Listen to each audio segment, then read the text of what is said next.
नहीं होगी क्योंकि ये तो एयर से रिकॉर्ड होगा ना।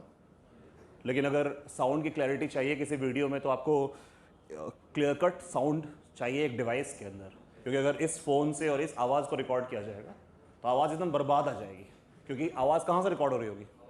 हवा से। तो आवाज़ हम पूरा एको कर रही होगी, बूम कर रही होगी, तो बहुत डिस्टर्ब होगा, कुछ भी वीडियो देखने में सुनाई नहीं पड़ रहा होगा। इसलिए आवाज़ को अलग से एक डिवाइस से रिकॉर्ड करना पड़ता है कि आवाज़ फिर बाद में उस आवाज़ और उस वीडियो को आपस में मर्ज कर देना पड़ता है, तब जाकर आवाज़ साफ सुनाई पड़ती है। So anyway all these efforts are to be made. जैसे जेई और नीट पढ़ाई करनी होती है, वीडियो बनाने के लिए ये एफर्ट करना पड़ता है। तो सबसे पहले हम लोग ये बात कर लें कि जरा ये देखो बच्चों कि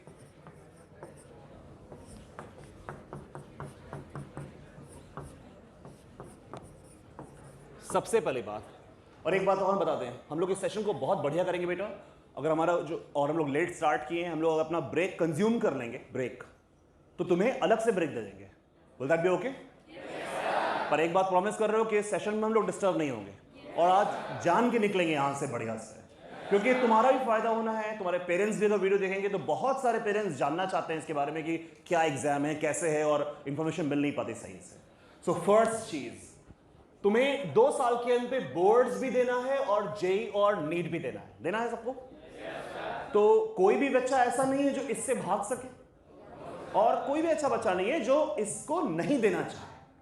क्यों? भाग तो सकता है इससे, लेकिन देना चाहता है। तो सबसे पहले देख लिया जाए कि दोनों में डिफरेंस क्या है। हम लोग आज जितनी पढ़ाई करेंगे प्लांट सेल एनिमल सेल के डिफरेंस की तरफ पढ़ेंगे, डिफरेंस पढ़ के। पहला, बोर्ड्स। जो बोर्ड्स होगा वो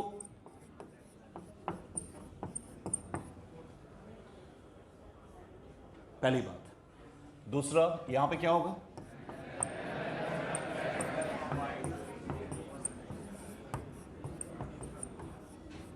पहला डिफरेंस देख लिया तुम लोगों ने, ओनली 12th एंड जेई और NEET both 11th and 12th। Clear है? दूसरी बात,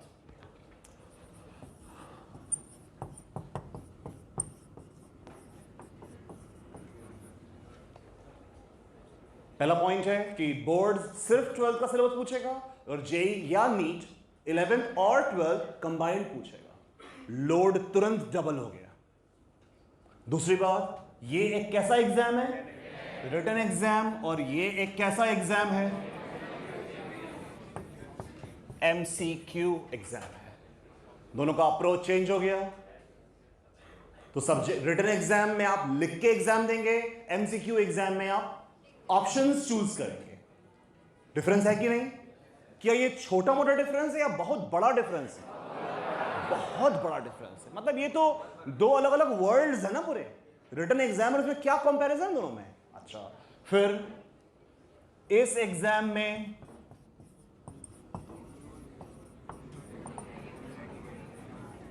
यहां पे कोई नेगेटिव मार्किंग नहीं है और यहां पे नेगेटिव मार्किंग है। क्या तुम देख रहे हो कि दोनों एग्जाम के अंडरस्टैंडिंग और अप्रोच में एक्यूरेसी लेवल का कितना डिफरेंस है?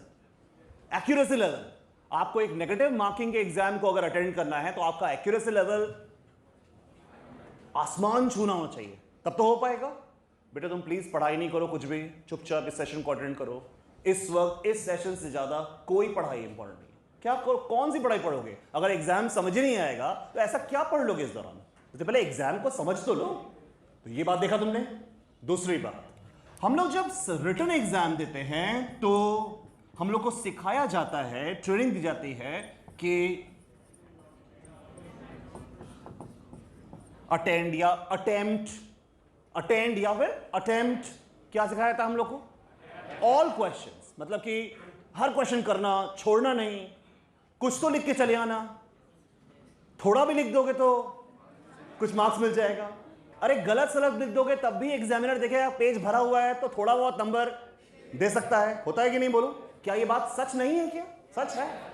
कुछ थोड़ा बहुत लिखो, सही से लिखो, अच्छे से लिखो तो मार्क्स थोड़ा बहुत मिलता है। यहां हमें सीखना है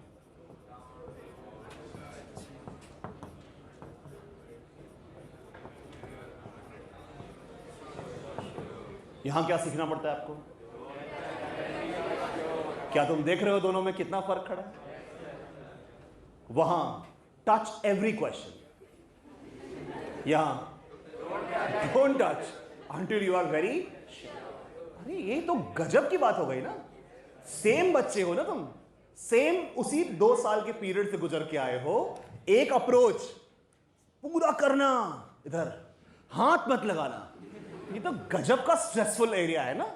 और दोनों पे आपको अच्छा करना है, आपको दोनों पे एक्सेल करना है। ऐसा नहीं कि बोर्ड खूब खराब कर दिए तब जेई में टॉप कर गए, यहां जेई खूब खराब कर दी बोर्ड, ये भी बात नहीं। तुम आए ही यहां इसलिए हो कि दोनों सेशंस में एक बैलेंस बिठा सको, तो बैलेंस सीखने तुम आए हो। अब बेटा जब बैलेंस सीख के आगे बढ़ोगे तो हर बच्चे के, जैसे हम लोग चीजों को बैलेंस करके चलते हैं, तो किसी को वो, कुछ लोग वो नींबू को चम्मच पे रख के चलते हैं ऐसे, तो चलते हैं ना ऐसे वो खेल। तो कुछ लोग बहुत तेज चलते हैं और कुछ लोग बहुत धीरे चलते हैं, कुछ लोगों से नींबू तुरंत गिर जाता है। होता है कि नहीं बोलो? वो जो खेल होता है ना चम्मच पे नींबू रख के खेलना, तो आखिर सेम खेल को अलग अलग लोग अलग अलग एक्सेलेंस पे खेलते हैं कि नहीं? सिमिलरली ये बैलेंस मेंटेन करके इतने बच्चे जो बैठे हैं, इसमें अलग अलग बच्चा अलग अलग बैलेंस पे मूव करेगा। बैलेंस सबको करना है, कौन कितना बैलेंस करेगा, कौन एकदम ही नींबू गिरा देगा, कौन धीरे जाएगा, कौन तेज जाएगा, इसका डिसीजन कोई नहीं कर सकता, सिर्फ तुम कर सकते हो। तुम्हारा एफर्ट, तुम्हारा बैलेंस, तुम्हारा स्थिरता, मेरी बात को अंदर एब्जॉर्ब कर पा रहे हो? तुम्हारी अपनी स्थिरता, तुम कितने कंपोज हो, तुम कितने डिटरमिन्ड हो इस लक्ष्य को पाने के लिए। अपनी इच्छा शक्ति अगर बहुत स्ट्रांग नहीं रखोगे तो इस लक्ष्य के नजदीक भी नहीं पहुंचोगे। निकालना, let alone cracking the exam, you won't go even close to it. ये है इसकी रियलिटी। तो इससे बहुत घबराने की जरूरत नहीं है। You have to understand the gravity of situation. It is a very very tough exam. Which one? Boards is not very tough exam. Boards is an okay exam. That doesn't make it very tough because it is a pan-India exam. Everybody in India has to write the same exam. So the difficulty level has to be kept moderate ताकि हर बच्चा exam दे सके. But JEE and NEET, these are selection exams. These are elimination exams. These are selection exams. Selection means like inclusion exam, include everyone. अगर भारत में लाखों बच्चों ने exam दिया, ज्यादा लोग पास हो जाएं. डिसअपॉइंट तब होती है सीबीएसई या बोर्ड एग्जाम बॉडीज जब ज्यादा बच्चे या 10% बच्चे फेल हो गए, तो बड़ा डिसअपॉइंटिंग होता है. 10% बच्चे फेल हो गए भारत में इस बार. मेरी बात समझ में आ रही है? 10% बच्चों का फेल होना इज अ डिसअपॉइंटिंग न्यूज. यहां का पूरा सिलेक्शन ही 10%, यहां पूरा सिलेक्शन ही 10% है. और 10%, वेरी सॉरी, 10 लाख लोगों में अगर 10,000 लोग सिलेक्ट हुए तो परसेंटेज निकाल के बताओ कितने परसेंट लोग सिलेक्ट हुए.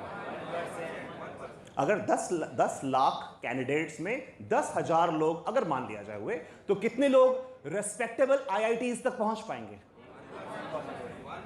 1%. 1%. मेरी बात समझ पा रहे हो? हमने क्या, अभी हम बहुत हाई फाई रैंक की बात नहीं की. हमने कहा रेस्पेक्टेबल आईआईटीज तक पहुंचना है, तो भी कितने? 1%. Now look at the level of competition.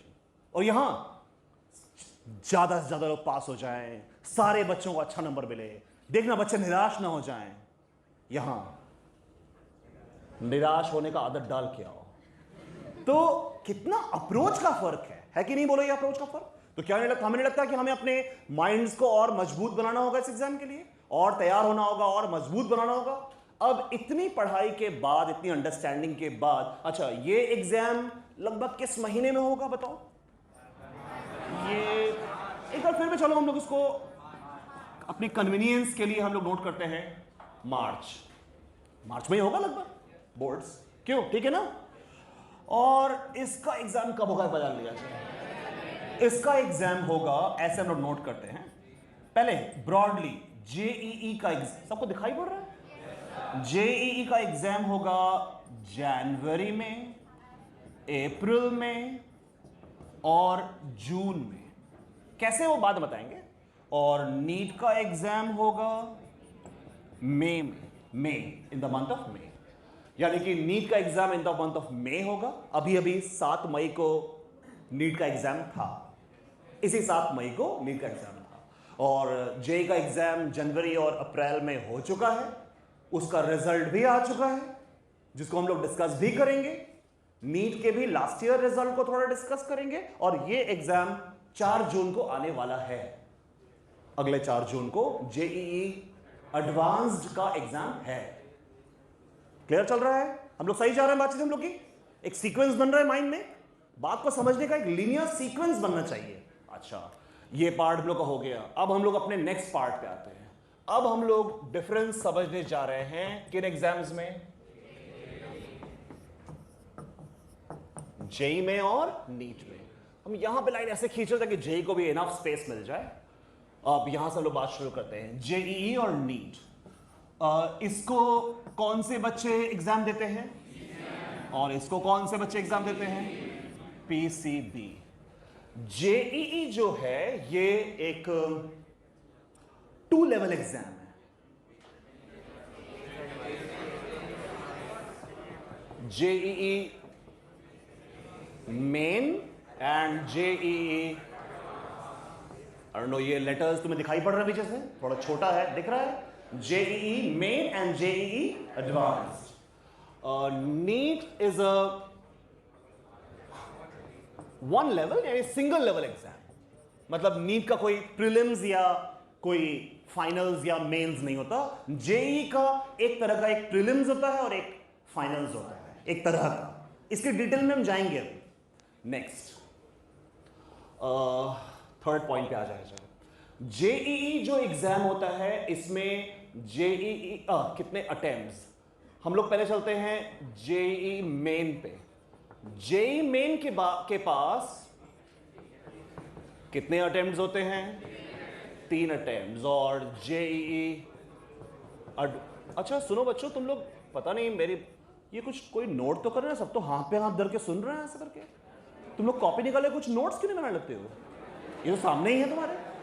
अरे ये नोट तुम क्या हो, उसको पूरा एकदम मेमोरी में याद रहेगा हर बात? अरे फटाक से इसको नोट कर लो। इतना बढ़िया सेशन चल रहा है, इतनी अच्छी बातें क्लियर हो रही हैं, इसका तो पॉइंट ले लो, फिर हम लोग इसको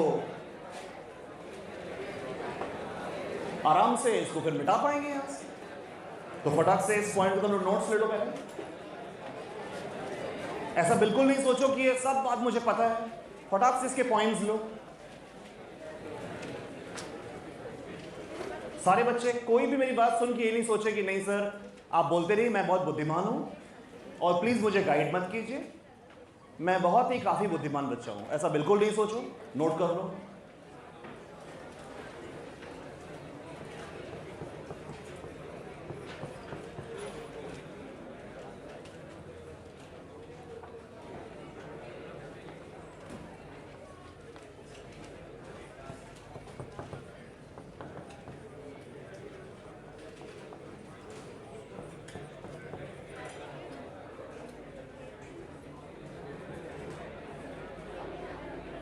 जल्दी फास्ट बच्चों, let's utilise every bit of our time.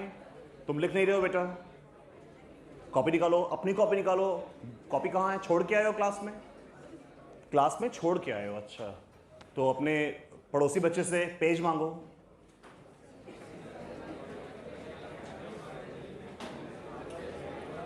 जल्दी फास्ट नोट करो, कोई बहुत बड़ी चीज नहीं है।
नोट हो गया बच्चों? Is it done? If it is done will just remove it. Mukesh ji, अगर ये पॉइंट्स बच्चों के हो चुके हैं तो इसको मिटा दीजिए. लिख रहे हो? लिख लिए? Should we remove it?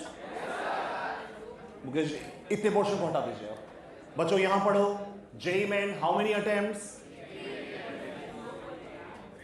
JEE Advanced, how many attempts? NEET, how many attempts?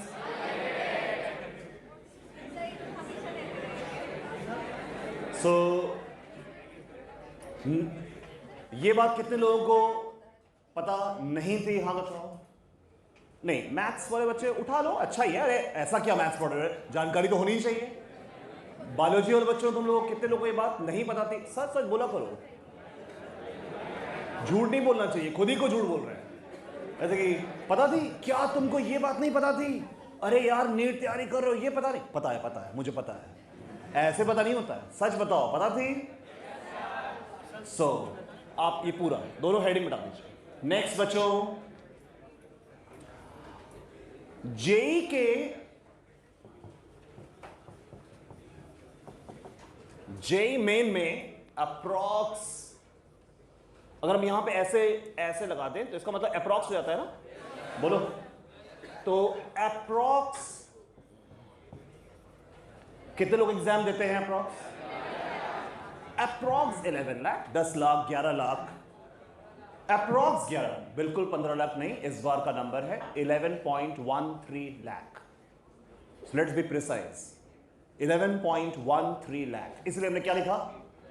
और जनरली ये रहता है 10.87, 10 पॉइंट समथिंग. इस बार थोड़े इंक्रीज नंबर था तो ये 11.13 पहुंच गया. तो यू मस्ट नो 15 लाख कभी एप्लीकेंट्स नहीं होते हैं. हमेशा 10 लाख के आसपास ही एप्लीकेंट्स घूम रहे होते हैं. फिर हम लोग अगले अपने एग्जाम की बात कर लिया जाए. JEE एडवांस्ड की बात किया जाए. अप्रॉक्स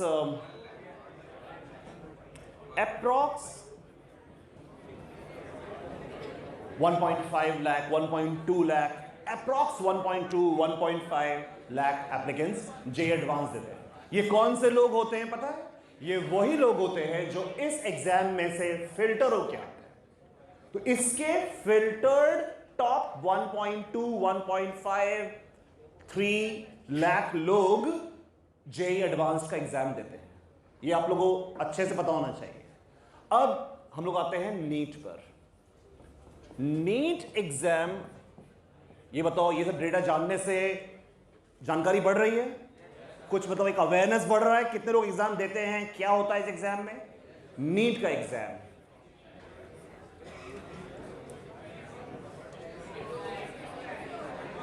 इस बार का डेटा है नीट 2023, 20.87 लाख लोगों ने दिया है. अप्रॉक्स 21. तो हम इसको क्यों ऐसी बात करें? अरे हमें तो अप्रॉक्स नंबर्स जानना है ना. हमें कौन से स्टैटिस्टिकल कोई चीज करनी है? हमें तो जानना है कितने लोग एग्जाम देते हैं. यानी नीट के एप्लीकेंट्स JEE के एप्लीकेंट से दुगने होते हैं. पहले ये बात समझ में आई. हमें तो ये जानना है ब्रॉडली ना. हमें थोड़ी नंबर्स से प्ले करना है कि 0.87 था कि नहीं. कोई न्यूमेरिकल क्वेश्चन थोड़ी सॉल्व करना है. हमें तो बस जानना है, अंदाजा लगा रहा है कितने लोग होते हैं. 10 लाख, 11 लाख लोग JEE में, 1.25 लाख, 1.5 लाख लोग JEE एडवांस्ड, करीबन 20 लाख लोग नीट का एग्जाम. सही चल रही बात हम लोग की? जानकारी बढ़ रही है? नेक्स्ट, नीट का एग्जाम करीबन 20 लाख लोग देते हैं. इसके बाद JEE, हम लोग इस पॉइंट को लेके अब इधर शिफ्ट हो जाते हैं. हम लोग यहां पे आ गए पॉइंट नंबर 5 पर. JEE का एग्जाम में जो JEE मेन का एग्जाम है वो कितने मार्क्स का एग्जाम है? और JEE एडवांस का जो एग्जाम है, लेकिन 360 मार्क्स का एग्जाम, ये कांस्टेंट नहीं है. It can change. It can change बार बार नहीं होता. कभी कभी ये 352 का एग्जाम हो जाएगा, कभी 365 का एग्जाम हो जाएगा. ये चेंज हो जाता है नंबर. तो इसके बारे में भी बात करेंगे हम लोग. तो पहले लगभग जान लो, JEE main is a 300 marks exam, JEE advance 360 marks exam. अब इधर आ जाओ. NEET is a 720 marks exam. ठीक है, नेक्स्ट बात पे आते हैं। नीट का exam is a 720 marks exam. JEE main और जेईई एडवांस्ड में, हाँ फिर एक बार आते हैं जेईई मेन पे। जेईई मेन एक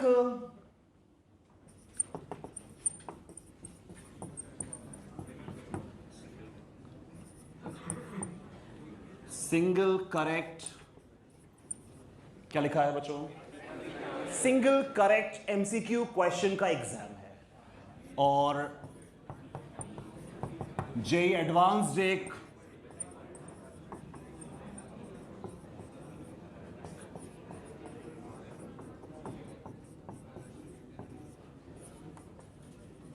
नोट कर रहे हो कि नहीं, फिर टाइम चला जाएगा।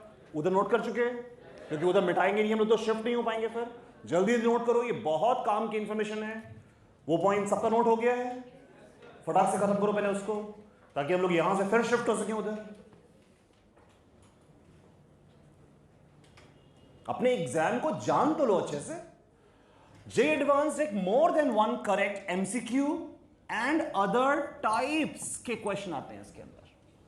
Other types, match the column, assertion reasoning, integer तो वैसे जेईई मेन में भी है, integer type, more than one correct. एक बहुत मोर देन वन करेक्ट समझ पा रहे हो क्या होता है?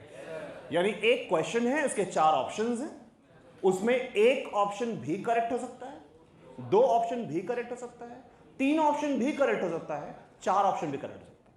तो अगर तुम्हें सही करना है और फुल मार्क्स पाना है, अगर 3 करेक्ट है तो तुम्हें तीनों को टिक करना पड़ेगा।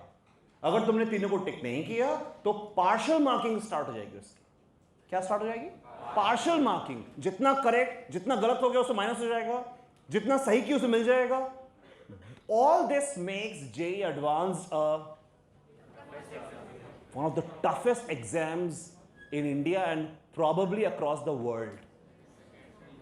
सेकेंड मतलब it's a very very difficult exam. It test different ability of your brain. JEE Advanced.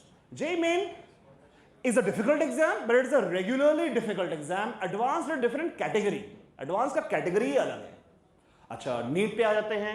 NEET exam पर, नीट एग्जाम में कैसे क्वेश्चंस आते हैं बच्चों?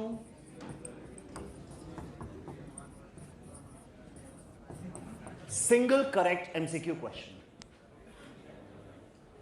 ठीक जा रही बात? नोट हो गया? जल्दी, बहुत जल्दी। उधर का हो चुका है नोट सबका? क्या उधर मिटा दें इस बीच हम? मुकेश जी उधर का बोर्ड थोड़ा रुक के हल्का सा 2 मिनट फिर मिटा दीजिए। NEET is a single correct. इसके बाद हम लोग नेक्स्ट पॉइंट भी चल रहे हैं। इस एग्जाम में तुम्हें जो जेईई है, जेईई मेन इज अ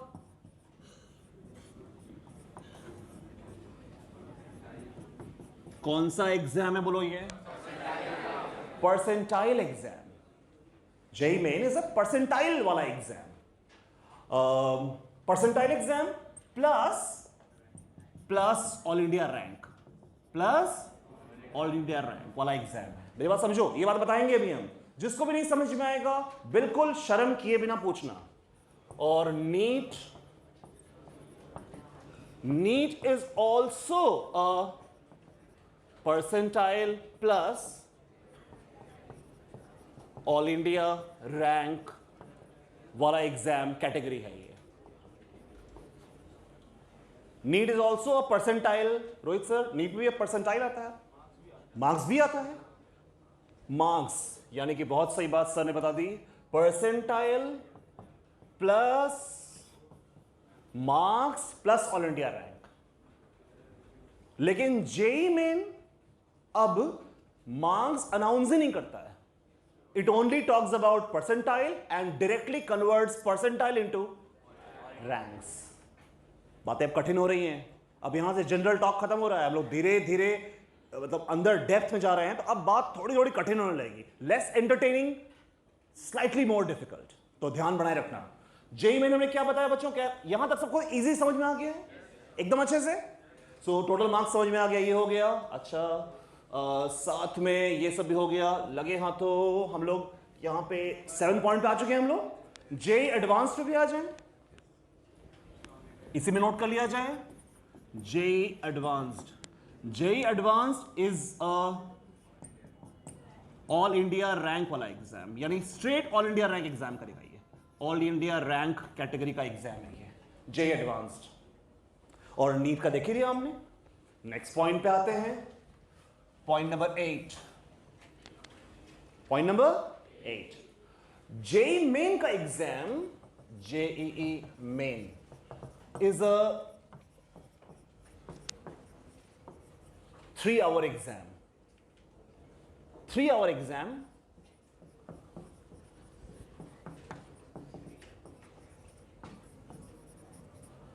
क्या लिखा है? अच्छा, मेरी बात सबको समझ में आ रही है ना? बोर एकदम नहीं हो रहे हो ना? समझ में आ रही है अच्छे से बात? तो जेई मेन 1 साल में कितनी बार होता है? 1 साल में कितनी बार? 2 बार। क्योंकि ये बात कहां लिखी है मेरे पॉइंट में? 2 attempts in 1 year। और कितनी देर में होती है? 3 hour एग्जाम है। इधर की तरफ आ जाएं हम लोग। नीट इज अ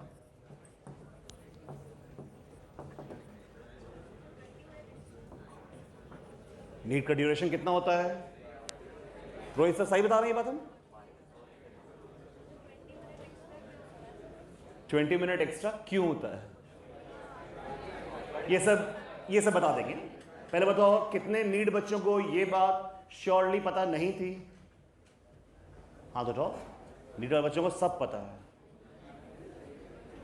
पूरी बात पता है। अच्छा, एक बच्चे ने चलो ईमानदारी से हाथ उठाया, 2-3 बच्चों ने अब उठाया कि चलो बता ही देते, नहीं पता थी।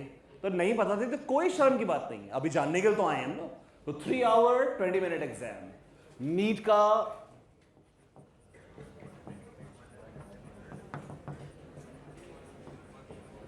वन अटेम्प्ट इन 1 year, यानी एक बार 1 साल में 1 अटेम्प्ट। अब आ जाए हम लोग JEE advance. JEE main 3 hour exam. और क्या लिखा है बेटा? NEET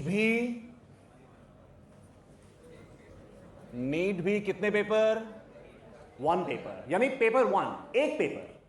NEET is a 1 paper exam. मेरी बातें बहुत कठिन तो नहीं लग रही हैं? कनेक्ट कर पा रहे हो? कंपैरिजन करते हुए बता रहे हैं ताकि थोड़ा दिमाग में बैठ जाए बातें। लगे हां तो सब जान बना, फिर जेई का बताते रहो तो नीट वाले शांत बैठे, फिर नीट का बताते रहो जेई वाले बोर हो रहे हैं। इससे कंपैरिजन चल रहा है। So NEET is a single paper exam, JEE Main is also is a single paper exam. अब आ जाए जेई। और अटेम्प्ट कितने इसके पास है? 2। हाँ बोलो बेटा। वेरी गुड क्वेश्चन बेटा, thank you so much for asking this question. उसने पूछा कि आपने लिखवाया था 3 attempts, फिर वो क्या था? अपनी कॉपी में करेक्शन कर लो, मतलब वही नोट कर लो। 3 attempts in 3 consecutive years। कितना अच्छा, वाओ, कितना अच्छा उस बच्चे ने क्वेश्चन पूछा। 3 attempts in, वही नोट कर लो, लिखे थे ऊपर ना points. 3 attempts in how many years? 3 consecutive years, starting class 12th। starting class 12th, यानी कि 12th जिस साल तुमने पास किया या अपीयर किया, वहीं से तुम्हारा काउंटडाउन स्टार्ट है। और कितने अटेम्प्ट मिलेंगे वहां से? 3।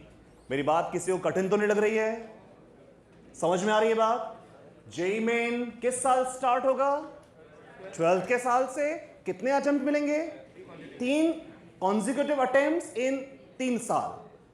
3 साल में, अब एक वर्ड में जोड़ा कॉन्जिक्यूटिव, यानी कि लगातार। यानी कि अगर 12th वाले साल में नहीं दिए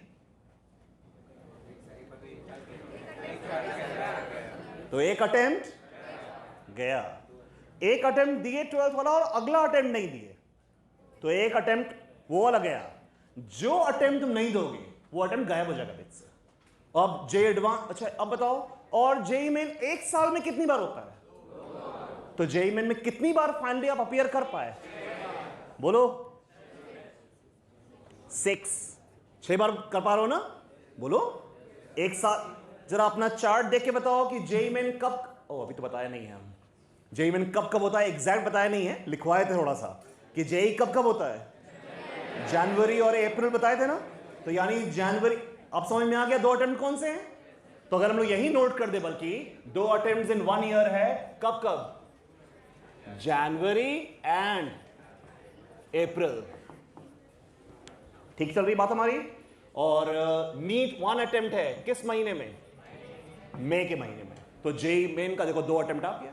अब जेई मेन 3 अटेम्प्ट है, यानी 3 बार है 3 साल में, यानी हर साल जनवरी जून, जनवरी नहीं सॉरी जनवरी अप्रैल, जनवरी अप्रैल, जनवरी अप्रैल, 6 बार हो गया।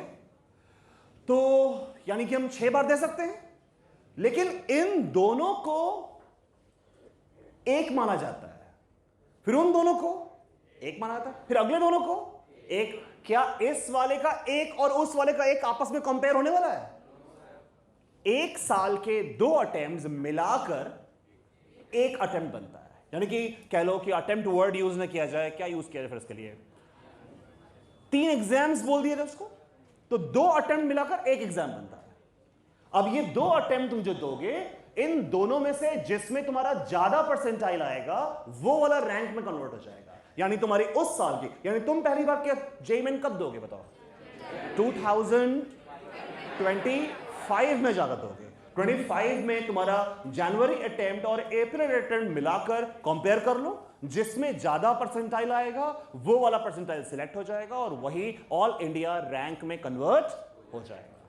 फिर मान लो तुम उससे संतुष्ट नहीं हुए और तुम चाहते हो कि मैं एक अटेम्प्ट अगले साल टारगेट करके, टारगेट समझ रहे हो, 12th पास के बाद मैं एक और अटेम्प्ट कर लेता हूं, बहुत तैयारी मेरी ठीक है लेकिन इस बार नहीं हो पाया, अच्छा एक और अटेम्प्ट, अगले साल फिर जनवरी और अप्रैल, फिर दोनों का परसेंटाइल, बात समझ आ रही है, और फिर उसका जो बेटर रैंक आया, जो बेटर परसेंटाइल आया वो कन्वर्ट हो जाएगा रैंक में। अब नीट पे आ जाओ, इसी तुलना में नीट का एग्जाम आपने दिया 12th के साल में, आपका एक मार्क्स आया, मार्क्स वो कन्वर्ट हो गया ऑल इंडिया रैंक में। आपको उस साल का पसंद नहीं आया एग्जाम, आपने अगली बार तैयारी की और अगले बार या 12th वाला एग्जाम आपने दिया ही नहीं, मान लेते हैं, लगा मेरी तैयारी बहुत अच्छी नहीं ना अगले साल तो क्या हुआ, कोई लॉस हुआ? कुछ लॉस तो हुआ, क्या लॉस, आपका खुद का तो एक साल चला गया है ना, इतना तो लॉस हुआ ही कि अपना एक अटेम्प्ट खुद का गया है, पर असल में एग्जाम पे कोई फर्क नहीं पड़ा। एग्जाम आपके पास अगला अटेम्प्ट, अगला अटेम्प्ट, अगला, जब तक इच्छा दीजिए। एज हम लेटेस्ट तो चेक कर लेंगे, अब शायद एज क्राइटेरिया भी खत्म हो गई है, पहले 25 इयर्स तक थी, पहले 25 साल तक थी, लेकिन अभी मोस्ट प्रोबेबली वो एज लिमिट भी खत्म हो गई है। रोहित सर, इस बीच आप गूगल पे चेक कर लीजिए कि क्या कोई एज लिमिट नीट की है क्या। मेरी जहां तक नॉलेज है अभी एज लिमिट भी खत्म हो गई है, तो इसीलिए नीट वाले बच्चे बहुत बार बीएससी पूरा खत्म कर लेते हैं, फिर नीट देते रहते हैं, बीएससी पूरा खत्म, फिर एमएससी खत्म का तब भी नीट देते रहते हैं, तो लेकिन अपने बेस्ट स्कोर का पीछा कर रहे होते हैं। जेई वाले बच्चों के पास अटेम्प्ट ही नहीं होता। असल में जेई वाले बच्चे अपना तीसरा जेई मेन अटेम्प्ट भी, मतलब इतने थोड़े लोग देते हैं क्या बताएं, जेई वाले सारे बच्चे अपना अटेम्प्ट दूसरे पर क्लोज कर देते हैं, क्योंकि वो समझ जाते हैं कि दूसरे तक अगर मेरा नहीं हुआ है तो अब तीसरे में कुछ खास हो नहीं पाएगा, क्योंकि बहुत डिफिकल्टी लेवल है एग्जाम का। तो जेई के बच्चे 2 बार में अपना काम खत्म करते हैं। हाँ बोलो बेटा।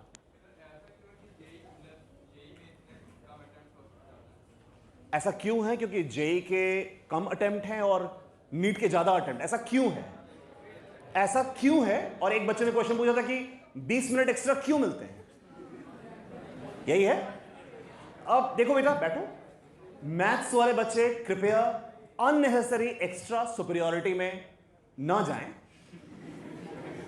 अननेसेसरी एक्स्ट्रा सुपीरियरिटी की हमारा तो अटेम्प्ट भी कम है, हमारा तो डिफिकल्टी लेवल भी हाई है, पर अब यही फैक्ट है कि अब इसका I am not the policy maker, government of India is the policy maker, तो गवर्नमेंट ऑफ इंडिया क्यों ऐसी पॉलिसी बनाई है वो जाने, पर लगता है ऐसा कि पता नहीं वो मेडिकल साइंस को, डॉक्टर्स को मतलब किस नजरिए से देते, शायद एप्लीकेंट्स की टेंडेंसी को देखते हुए, उनकी इच्छा को देखते हुए, बहुत बार देने की टेंडेंसी देखते, क्या क्या होगा, बट अब क्या रीजन है, but government of India medical exam को डिफरेंटली ट्रीट कर रही है लगातार, और उनको अटेम्प्ट दी हुई है। असल में बताएं तो, ऑनेस्टली बताएं तो नीट को अनलिमिटेड अटेम्प्ट मिलना मेरे विचार से बहुत अच्छी चीज नहीं है, ये बेकार चीज है, बल्कि रादर ये बच्चे के टाइम को भयानक वेस्ट करती है। बच्चे बेचारे कंफ्यूज रहते हैं, 5-5 साल तैयारी कर चुके हैं और इस बार लगता है 597 आ गया है, एक और एक साल और चला गया। अरे जेई के बच्चे को ये तो क्लियर है यार, मेहनत करना पड़ेगा मुझे, एक बार दो बार के बाद ये खेल खत्म है, या तो निकलेगा या नहीं निकलेगा। नहीं निकला तो बच्चा अल्टीमेट किसी दूसरे करियर में कुछ पढ़ने, बीएससी बीए कुछ करने गया ना। यहां तो नीट का बच्चा बेचारा समझ नहीं पा रहा है कब छोड़ना है इस रैम को, मतलब उत्साह में छोड़ना है कि डिप्रेस होकर छोड़ना है कि निकाल के एग्जाम छोड़ना है, यही समझ नहीं पा रहा है। तो रादर ये बहुत अच्छी चीज तो नहीं है, पर ठीक है, एक अटेम्प्ट है बस। और जहां तक ये बात है, ये 20 मिनट्स क्यों है, इसका उत्तर भी गवर्नमेंट ऑफ इंडिया देगी। क्यों उसको क्यों रखी है, पर वो एक्स्ट्रा अटेम्प्ट रखी है। वैसे तुम बताओ बेटा, क्यों बताया जाता है? 720 मार्क्स हैं तो ज्यादा क्वेश्चन भी तो रहते होंगे, इस बच्चे ने कहा। अब सोचो कितने क्वेश्चन, 300 मार्क्स और 90 क्वेश्चन। 90 क्वेश्चन होते हैं जेईई मेन में, 75 नहीं, क्वेश्चन तो 90 हैं, करना 75 है। अब सोचो बेटा, जेईई मेन में 90 क्वेश्चन आते हैं और 75 क्वेश्चन करना होता है, और टाइम कितना मिलता है? 3 घंटा। नीट में 90, 90, 180, 180 क्वेश्चंस आते हैं, 200 क्वेश्चंस आते हैं और करने 180 होते हैं। 200 क्वेश्चंस आते हैं, 180। ये 200 वाला डेवलपमेंट एकदम नया है, बस ये 1-2 साल का डेवलपमेंट है ये। तो 200 क्वेश्चंस, बैठो बेटा बैठ जाओ, 200 क्वेश्चंस और 180 करने हैं। और जेईई मेन में 90 क्वेश्चंस और करने 75 है। टाइम दोनों का बराबर और नीट का थोड़ा ज्यादा। तुम एग्जाम की डिफिकल्टी का अंदाजा लगा लो। 75 क्वेश्चन करने में 3 घंटा, 180 क्वेश्चन करने में 3 घंटा, बल्कि 3 घंटा 20 मिनट। तो तुम डिफिकल्टी का अंदाजा लगाओ, कौन सा एग्जाम ज्यादा डिफिकल्ट लग रहा है? तो कोई डाउट नहीं है कि जेईई मेन के क्वेश्चन का डिफिकल्टी लेवल इतना हायर है कि उसको 75 क्वेश्चन अटेम्प्ट सॉल्व करने बच्चे को 3 घंटा लग जाता है। और जबकि बच्चा 75 क्वेश्चन पूरा करता नहीं है, नेगेटिव मार्किंग है ना, और कम क्वेश्चन करता है, पर 3 घंटा कंज्यूम। और नीट के बच्चे ज्यादा करते हैं। इसमें एक बहुत बड़ी बात यह है कि जेईई के बच्चे मैथ्स भी सॉल्व करते हैं ना। मैथ्स अपने आप में एक बहुत डिफिकल्ट और टाइम कंज्यूमिंग सब्जेक्ट है, और इधर में बच्चे बायोलॉजी करते हैं, जहां बायोलॉजी एक फैक्ट बेस्ड सब्जेक्ट है। तो आपको या तो फैक्ट्स याद है या तो नहीं याद है, इसमें सॉल्व क्या करेंगे आप? तो फैक्ट्स अगर याद है तो आप बहुत फास्ट कर सकते हैं। मैथ्स में कुछ ऐसे फास्ट करने को है नहीं, हर एक क्वेश्चन लो और जूझो बैठ के उससे, मतलब लड़ो उस क्वेश्चन के साथ। तो मैथ्स का which makes JEE main a very difficult exam, क्योंकि फिजिक्स अपने आप में कठिन सब्जेक्ट, मैथमेटिक्स अपने आप में कठिन सब्जेक्ट, केमिस्ट्री थोड़ा फैक्चुअल है प्लस। तो आगे बढ़े हम लोग, यहां तक बात ठीक चल रही है हम लोगों की, हर एक बच्चे कनेक्ट कर पा रहे हैं। तो जेईई एडवांस्ड इज अ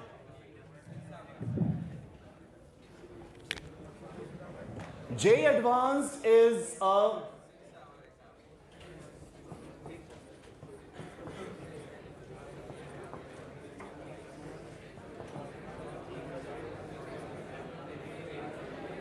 क्या लिखा हुआ है? 2 पेपर्स एग्जाम इन 1। अच्छा, जेईई मेन 3 आवर एग्जाम है, 2 अटेम्प्ट्स इन 1 ईयर है, और टोटल कितने अटेम्प्ट्स मिल गए? इसको हम लोग बल्कि सीधे चांसेस बोल दिया जाए, 3 चांसेस इन 3 इयर्स। और नीट के पास हमने बता ही दिया है पहले ही, unlimited chances. Unlimited chances, chances is a good word to understand. और JEE Advanced 2 papers exam in 1 day, एक दिन में 2 पेपर्स, और क्या बचा फिर? और ये भी, यानी कि ये कितना देर लग गया? 3 आवर प्लस 3 आवर, यानी कि 2 पेपर हो गया एक दिन में, 3 घंटे का पेपर, फिर 3 घंटे का paper. Paper 1 paper 2 both compulsory, एक दिया दूसरा छोड़ दिया, एडवांस कैंसिल, दोनों पेपर देना पड़ेगा। और 6 घंटा, बीच में गैप भी होगा 2 घंटे का या 1.5 घंटे का, यानी करीबन ये एक दिन में आपका 8 घंटा कंज्यूम करेगा। तो इतना स्टैमिना चाहिए इस एग्जाम को देने के लिए। 8 घंटे तक आपको एग्जाम देना है, बीच में ब्रेक है, और डिफिकल्टी लेवल बहुत हाई है। दोनों एक ही जैसे पेपर है, पैटर्न दोनों का एक ही है, पर 2 बार एग्जाम देना है। तो यानी एडवांस आपको पूरा एकदम वो पूरा मिक्सी में से घुमा घुमा के चेक करता है कि एक्चुअल थिंक करने की पावर तुम्हारे पास है या नहीं है। तो जेई एडवांस 3+3 हो गया। जेई एडवांस के पास कितने चांसेस हुए बेटा? नहीं बेटा, बिल्कुल नहीं, अभी बताया हमने। ऐसे गलती मत करो। 2 चांसेस इन 2 years। कॉन्जिक्यूटिव वर्ड यहां हम नहीं लिखे हैं, 2 consecutive years। नोट कर रहे हो? ऐसे सोचो नहीं बैठ के, फटाफट नोट करो points. JEE advance 2 chances in 2 years। अब नीट पे आ जाओ। नीट का तो हम लोग लिख ही लिए, जेई एडवांस का हो ही गया। अब एक बहुत बड़ी बात यहां बता दे तुम लोग को, 9th नंबर पे। हर एक बच्चे नोट कर रहे हैं, बोलो बेटा।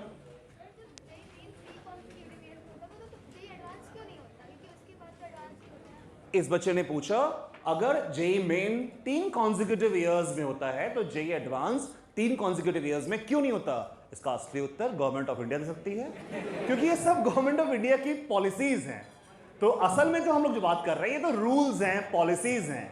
मेरे ख्याल से इसलिए क्योंकि जेई मेन को एनटीए कराती है, नेशनल टेस्टिंग एजेंसी, और नीट को भी एनटीए कराती है। कोई गलती होगा सर आप लोग, मैं आप लोग करेक्ट करिएगा, इंफॉर्मेशन कोई गलत जा रही हो मेरी। और नीट को भी एनटीए कराती है, नेशनल टेस्टिंग एजेंसी। लेकिन जेई एडवांस को आईआईटीज खुद कराती हैं। तो उसमें सालों से आईआईटीज का एक दबदबा रहा है, और आईआईटीज के प्रोफेसर्स और थिंक टैंक का अपना डिसीजन रहा है।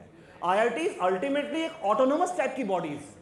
तो आईआईटीज में गवर्नमेंट ऑफ इंडिया बहुत ज्यादा इंटरफियर नहीं करती उनकी पॉलिसीज में। उनका डिसीजन है कि हम बच्चे को उसके फ्रेश ब्रेन को ले सकते हैं, या तो बच्चा 2 बार में इस काम को कर लेगा, या तो उससे अधिक थका हुआ दिमाग हमें चाहिए ही नहीं।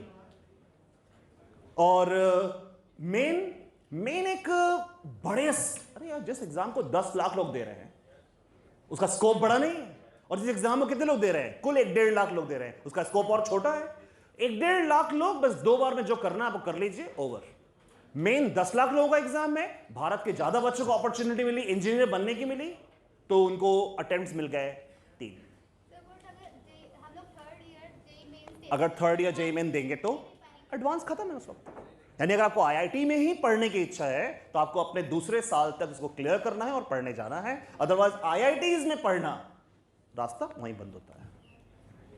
तो यानी कि असल में तो बताएं बेटा, किसी मैथ्स बच्चे को तीसरे जेई मेन अटेम्प्ट के बारे में कोई फायदा नहीं खास सोचने का। जो करना है, एक अटेम्प्ट बेस्ट तो है कि एक अटेम्प्ट, नेक्स्ट बेस्ट बात है कि दूसरा अटेम्प्ट। तीसरे तक आप थक चुके होंगे, इस एग्जाम को झेलते झेलते आप थक चुके होंगे, तो 2 बार। ठीक है बेटा, समझ गए मेरी बात? बैठ जाओ। यानी देखो ये बच्चे क्वेश्चन पूछी, इसका मतलब इसके एक्चुअल इसकी बात समझ आ रही है, मन में क्वेश्चंस जनरेट हो रहे हैं। 2 chances in 2 years। अब एक बड़ी बात, जेई इज अ कंप्लीटली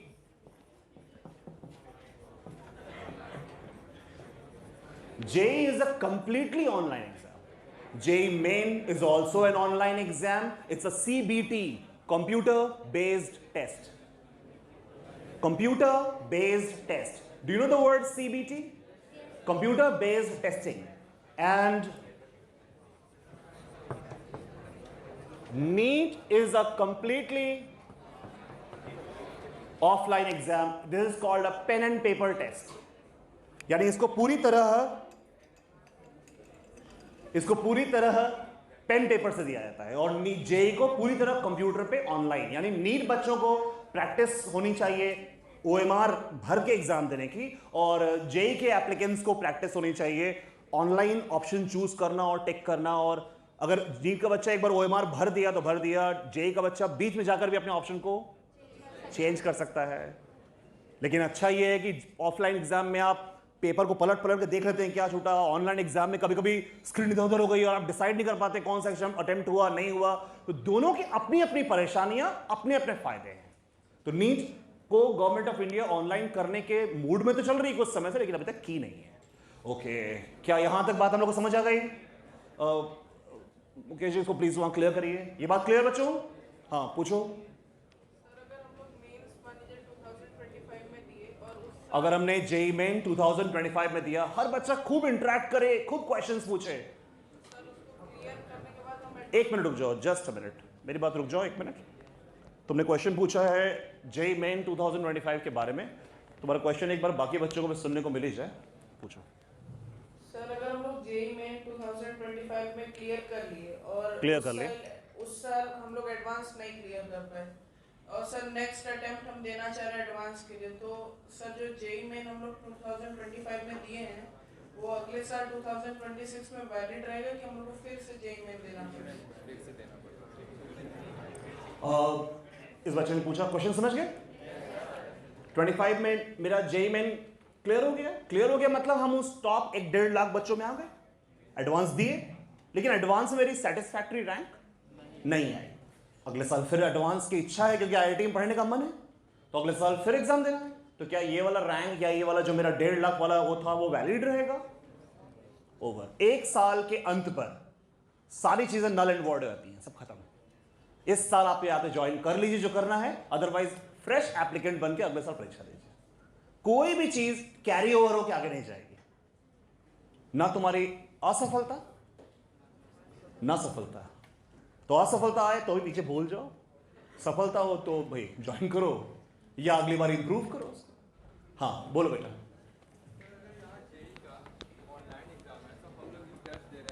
रुक जाओ बेटा, एक मिनट। हाँ सर अगर जेई का ऑनलाइन एग्जाम है तो हम लोग यहाँ पे टेस्ट दे रहे हैं, वो ओएमआर दे रहे हैं, तो हम लोग का उस पर भी होना चाहिए।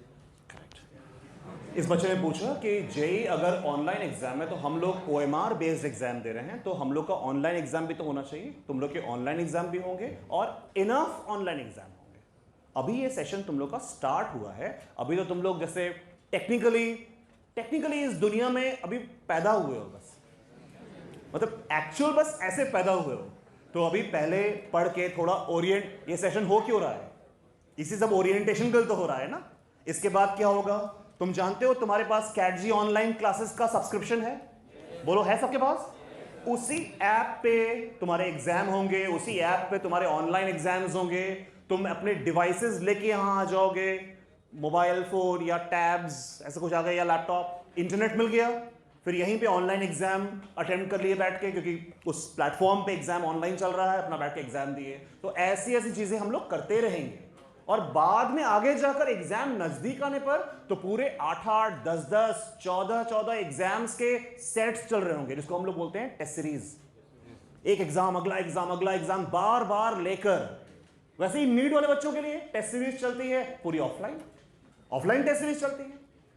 अभी ये नीट वाले बच्चे ऑफलाइन, इवन अभी एडवांस के बच्चे टेस्ट सीरीज वगैरह दे रहे हैं, अभी दे रहे हैं इस वक्त कैटजी में। जो बच्चे जेईई मेन क्वालिफाई किए हुए हैं वो एडवांस के लिए अपना टेस्ट सीरीज कर रहे हैं अभी, मतलब इस दौरान जैसे अभी कई बच्चे इस वक्त अभी कैंपस में होंगे और अपनी सेल्फ स्टडी कर रहे होंगे इस 4 जून को आने वाले जे एडवांस एग्जाम के लिए।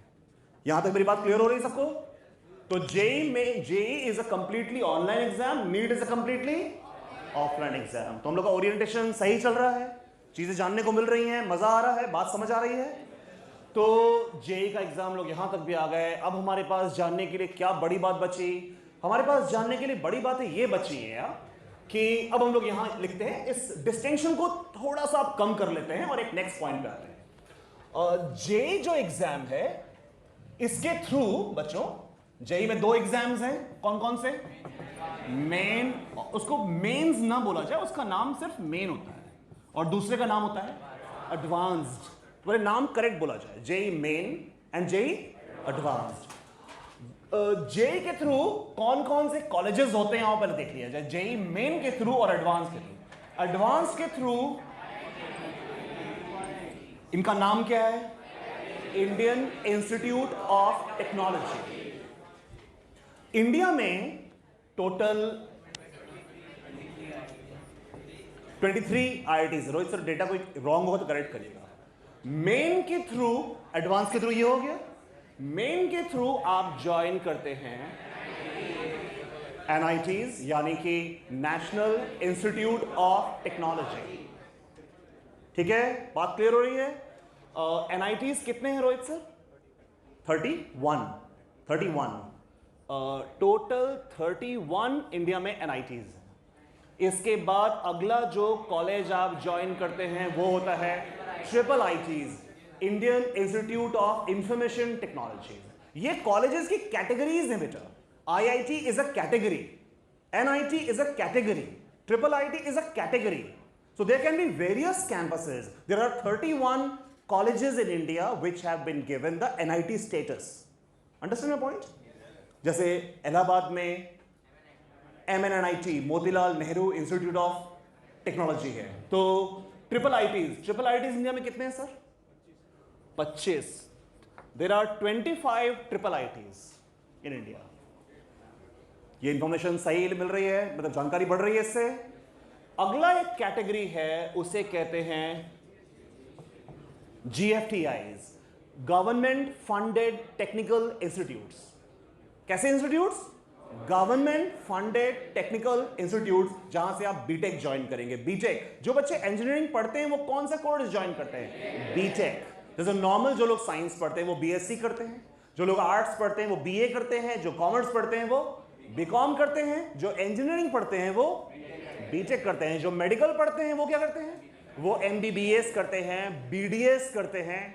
BDS मतलब डेंटल, और क्या करते हैं? BAMS करते हैं, यानी आयुर्वेद पढ़ते हैं। BHMS करते हैं, यानी होम्योपैथी पढ़ते हैं, नर्सिंग पढ़ते हैं। अलग अलग पढ़ाई होती है। तो मेडिकल साइंस की अपनी पढ़ाई है, इंजीनियरिंग की अपनी पढ़ाई है। अच्छा, हम लोग की बातचीत सही चल रही है। सो GFTIs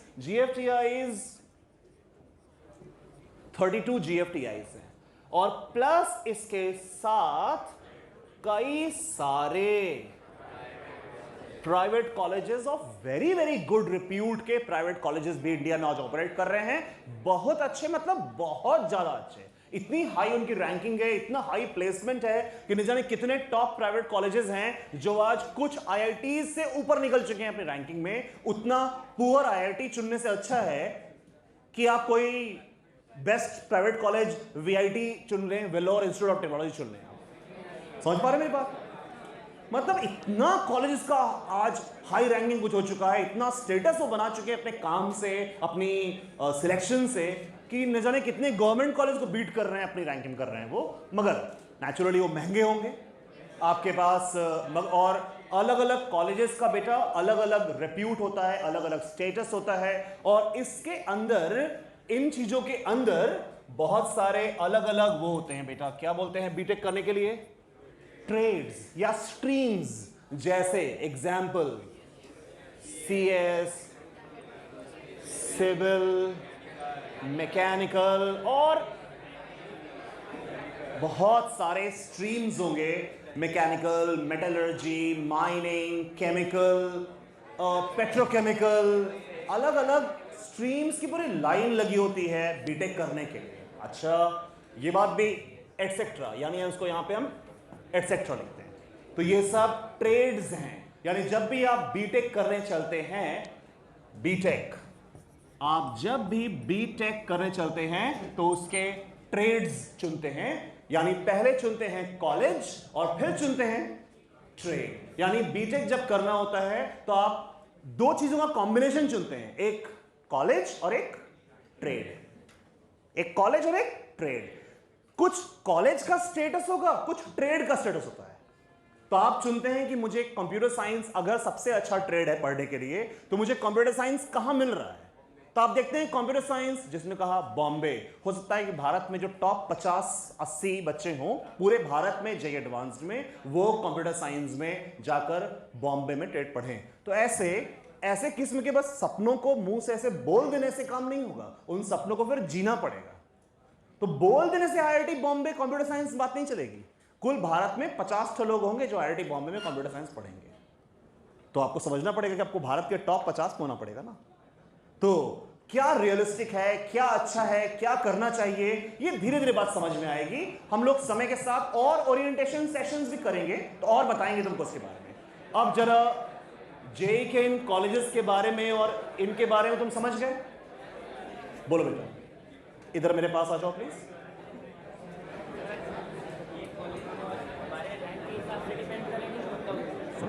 सर ये जो कॉलेज उधर घूम जाओ। जेईई निकल के जेई मेंस तो ये हमारे रैंक के ऊपर डिपेंड करेगा कि मतलब कोई भी अपने चूज के ऊपर कॉलेज। इस बच्चे ने पूछा कि ये जो कॉलेजेस हैं, देखो कितना सिंपल क्वेश्चन लग रहा है सुनने में, बट इतना सिंपल क्वेश्चन कि हम इस क्वेश्चन को डिस्कस नहीं कर पाए। ऐसा हम अज्यूम किए कि हाँ समझ ही गए होंगे बच्चे, लेकिन कितना उसने अच्छा और सिंपल क्वेश्चन पूछा। ये कॉलेजेस कैसे मिलेंगे? ये कॉलेजेस मिलेंगे हमें अपनी रैंक के अनुसार।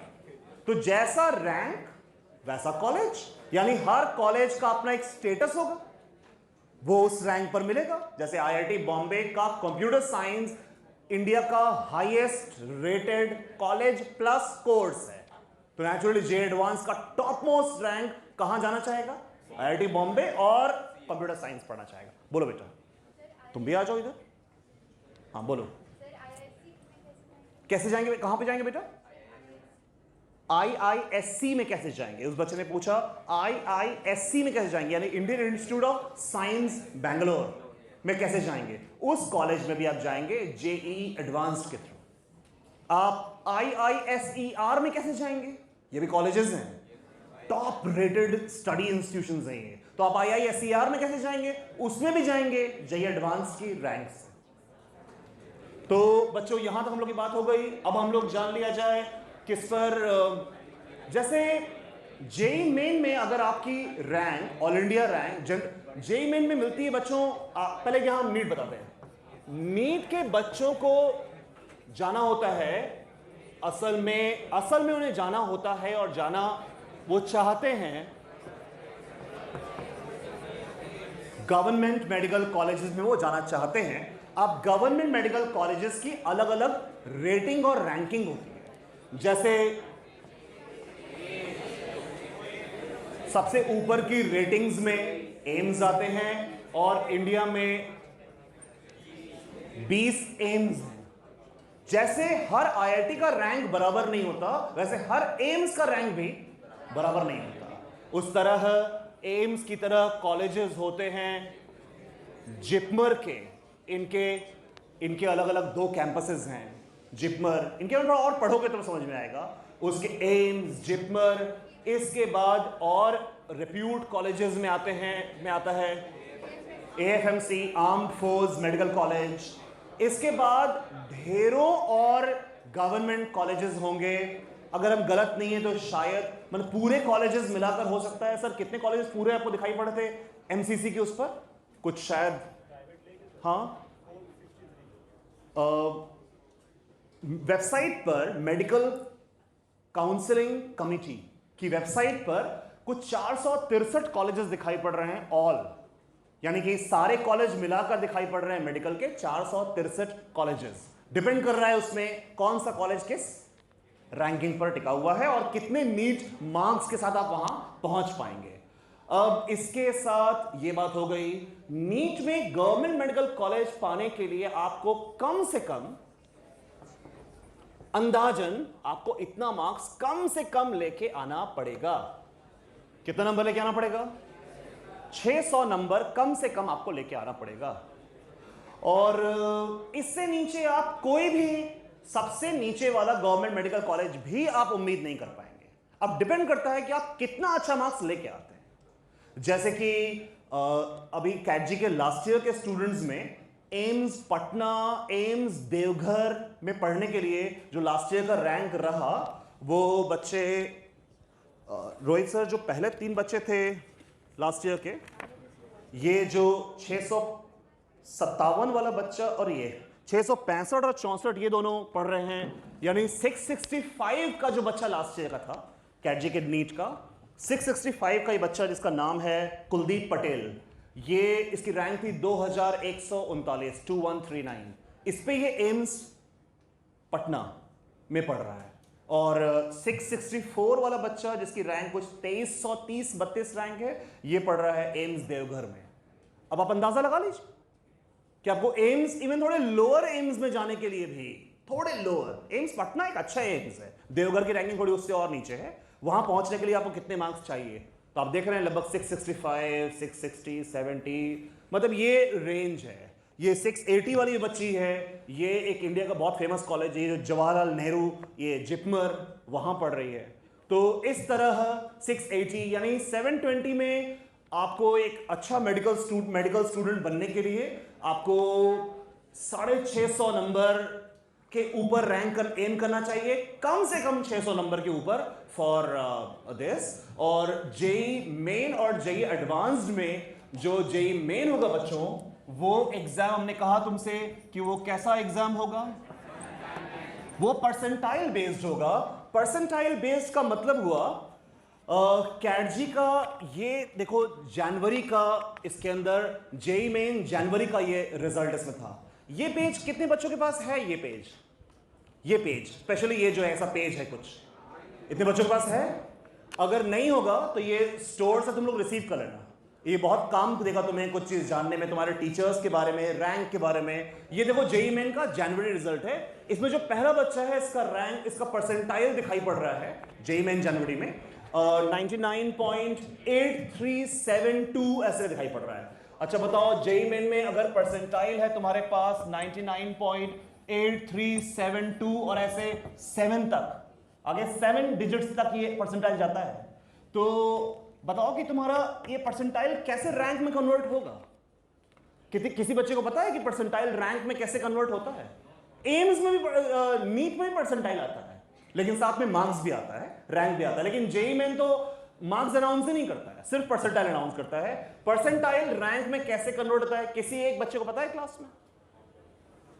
किसी बच्चे को नहीं पता? हम तो तुरंत बताते हैं। हाँ बोलो बेटा, जो बच्चा हाथ उठाया था क्विकली बोलो, बोलो। एक बच्चा हाथ उठाया था वहां से, बताना चाहते हो? ट्राई करना है, ट्राई कर लो।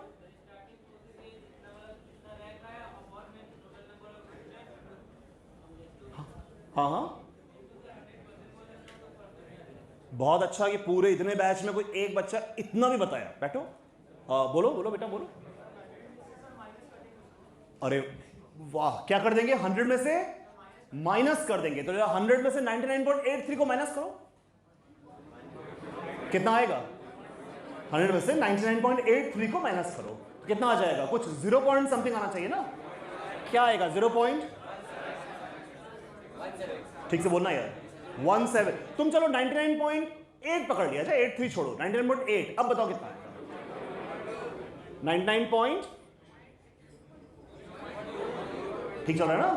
अरे माइनस करके देख लिया जाए यार।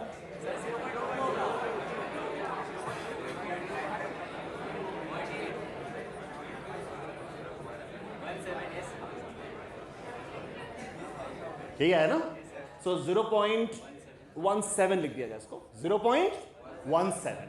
99.83 जो बच्चा पाया है, इसका मतलब हुआ कि तुम पहले 100 में से उसको माइनस कर दो।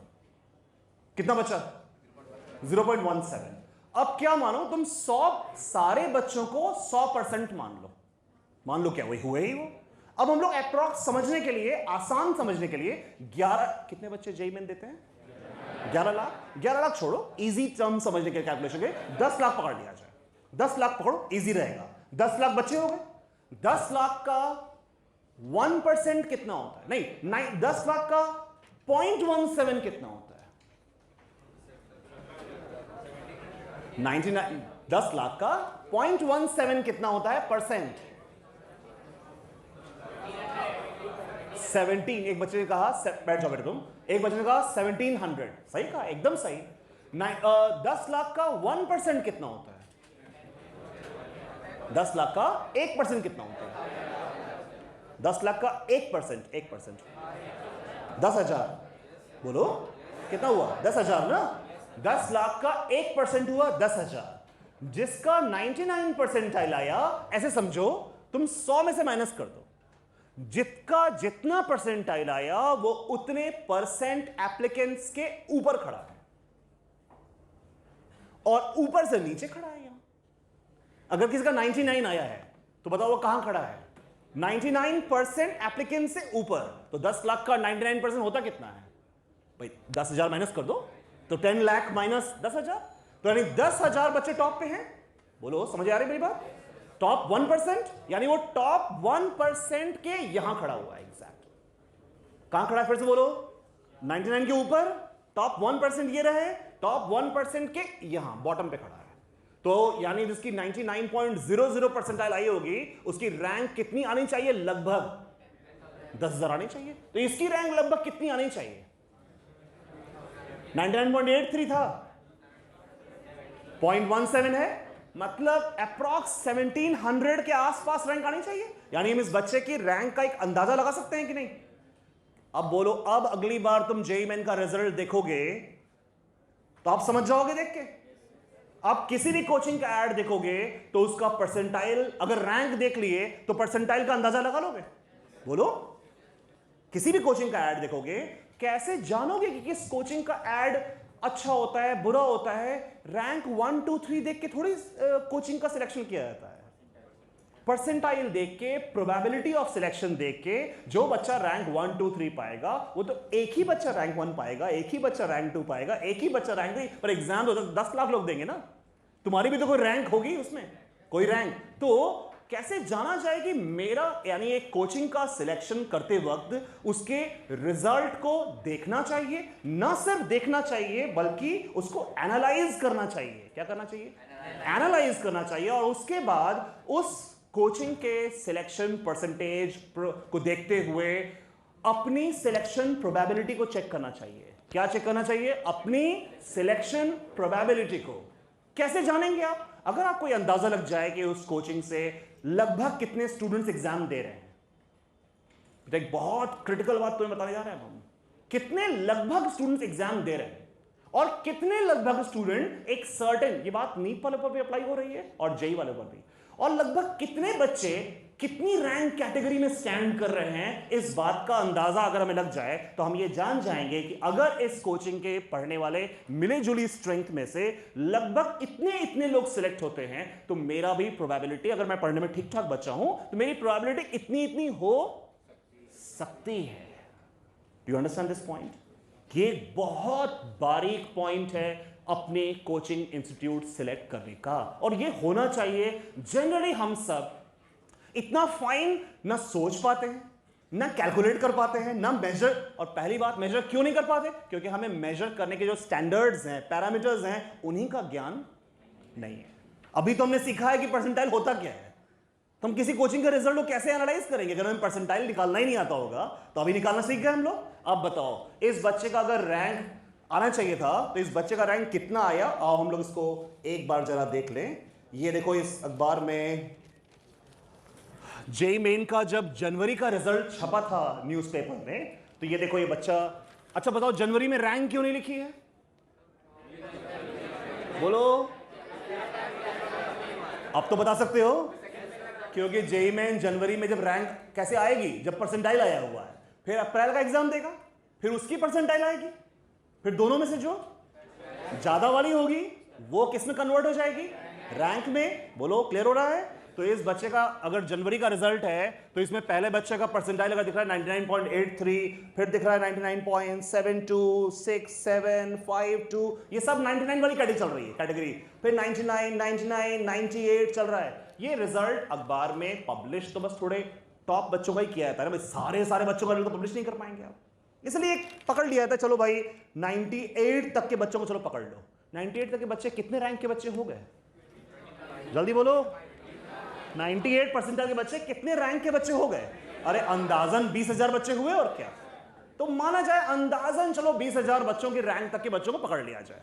अब देखो ये रैंक में कन्वर्ट हुए, और ये देखो अप्रैल का रिजल्ट आया। ये रिजल्ट अभी कुछ दिन पहले आया था। कितने लोगों को पता लगा था कि जेईई मेन का अप्रैल रिजल्ट आया था? जान पाए थे? जेईई मेन का अप्रैल रिजल्ट आया था कुछ दिन पहले ये, और ये अखबार में छपा था 30 अप्रैल को ये छपा, यानी कि 29 तारीख को रिजल्ट आया होगा, और 30 को अगले दिन सुबह ही अखबार छप गया ऐड। अब इस 30 अप्रैल के रिजल्ट को देखो तुम।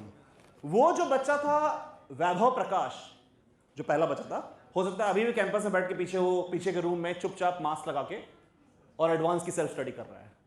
पीछे भी कुछ दिन पहले हम गए थे कुछ काम से, एक बच्चा मास्क लगा के चुपचाप पड़ा था, चुपचाप, एक वर्ड नहीं बोला था। तो उसका मास्क देखते रहे, बोले तुम वैभव प्रकाश हो ना? मतलब उस बच्चे को पहचानना मुश्किल। इतना, जो बच्चे अच्छी पढ़ाई करते हैं वो इतना शांत रहते हैं कि आप उनको ठीक से पहचान में नहीं पाएंगे कि यही बच्चा है जिसका रिजल्ट पब्लिश किए हुए हैं। अपने ही स्टूडेंट इतना क्वाइट रहेगा, क्योंकि परफॉर्मर बच्चे बहुत शांत होकर पढ़ाई करते हैं, कि अदरवाइज रैंक अच्छी आ नहीं पाएगी। तो ये देखो इस बच्चे का रैंक आया 1979 रैंक इसकी आई। कितनी आई? तो बताओ हम लोग की कैलकुलेशन के आसपास है कि नहीं? क्यों चेंज हो गई? नहीं, चेंज क्यों हो गई? अगर सेकेंड अटेम्प्ट है तो आओ देख लिया जाए कि परसेंटाइल, कैटजी नाम की कोचिंग ने परसेंटाइल छापा है कि नहीं। इसका परसेंटाइल यहां लिखा है, परसेंटाइल तक लिखा है 99.8372 लिखा है। कौन सा परसेंटाइल छपा है? पहला वाला। दूसरा वाला यानी इससे कम हो गया होगा। बोलो, फिर भी रैंक कितनी हो गई? 1900 समथिंग हो गई। हम लोग के हिसाब से कितनी आ रही थी? 1700। चेंज क्यों हो गई? सेकेंड अटेम्प्ट क्या? सिंपल मैथमेटिक्स पूछे हैं बेटा हम। अरे यार, नंबर ऑफ एप्लीकेंट, हम लोग 10 लाख मांगे काम कर रहे थे ना। बोलो, पहले तो वो 10.87 समथिंग हो गया, फिगर ऊपर नीचे हो रहा है, रिजल्ट थोड़ा नॉर्मलाइज हो रहा है। एक बड़ा कठिन टर्म है, बाद में कोई बात किया जाएगा। नॉर्मलाइज होता है रिजल्ट, हल्का हल्का नॉर्मलाइज किया जाता है, वो सब अलग टर्म्स हैं, कभी फिर बात करेंगे इस बारे में। तो रिजल्ट, अरे चलो 17 सोचे थे, 19 समथिंग है, तुम लोग रिजल्ट के आसपास ही है ना। हम लोग समझ तो गए कैलकुलेट करना। ये बच्चा देखो अंसल, ये टॉप पे दिखाई पड़ रहा है, इसकी ऑल इंडिया रैंक कितनी है? 680।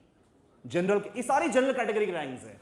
इस बच्चे का परसेंटाइल लिखा हुआ है 99.94, लेकिन ये बच्चा उस वाले रिजल्ट में टॉप पे नहीं था, तो इसमें टॉप पे क्यों आ गया?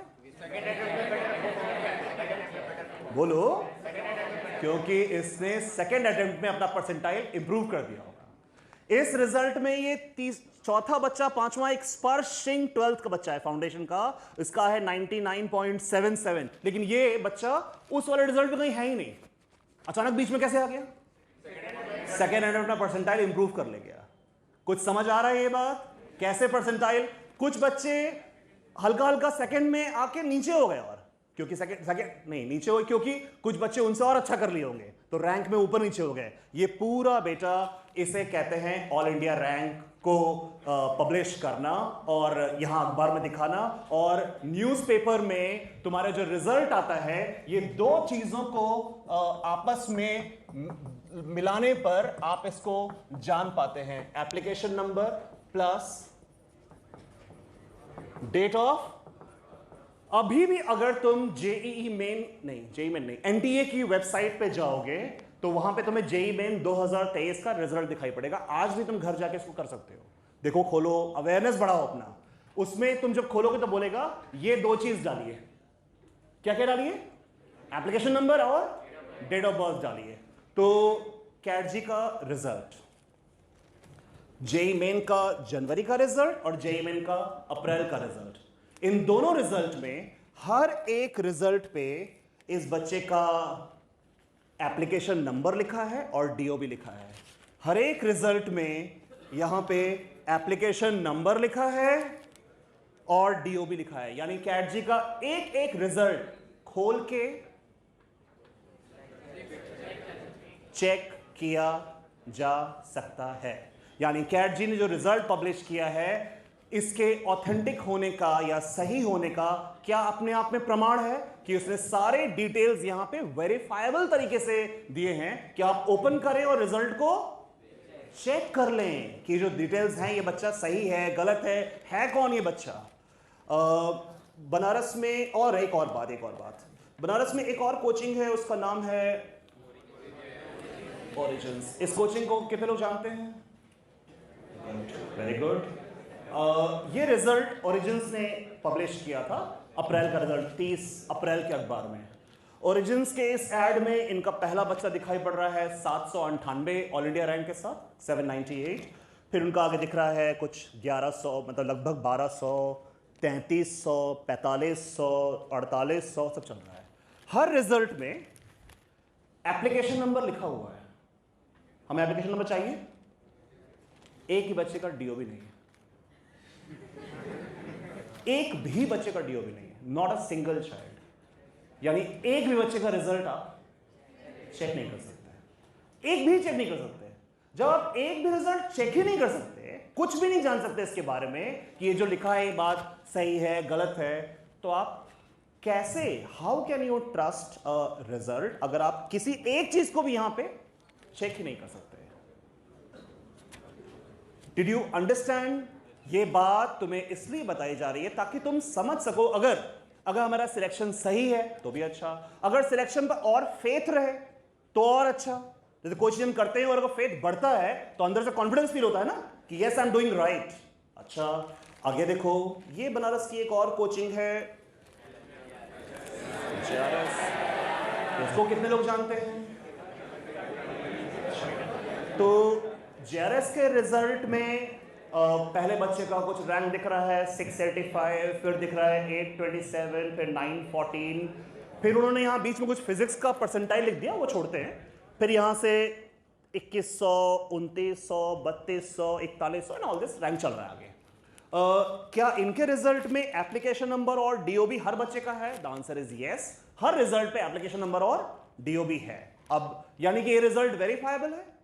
यस, ये वेरीफाइबल रिजल्ट है। तो क्या हम कहेंगे कि ये रिजल्ट की ऑथेंटिसिटी बहुत कम है, ऐसा कह सकते हैं? बोलो नहीं। क्यों कहेंगे ऐसा? जब सब सामने है, आप वेरीफाई कर सकते कोई चीज को, तो इसकी ऑथेंटिसिटी को आप बहुत कम नहीं करेंगे।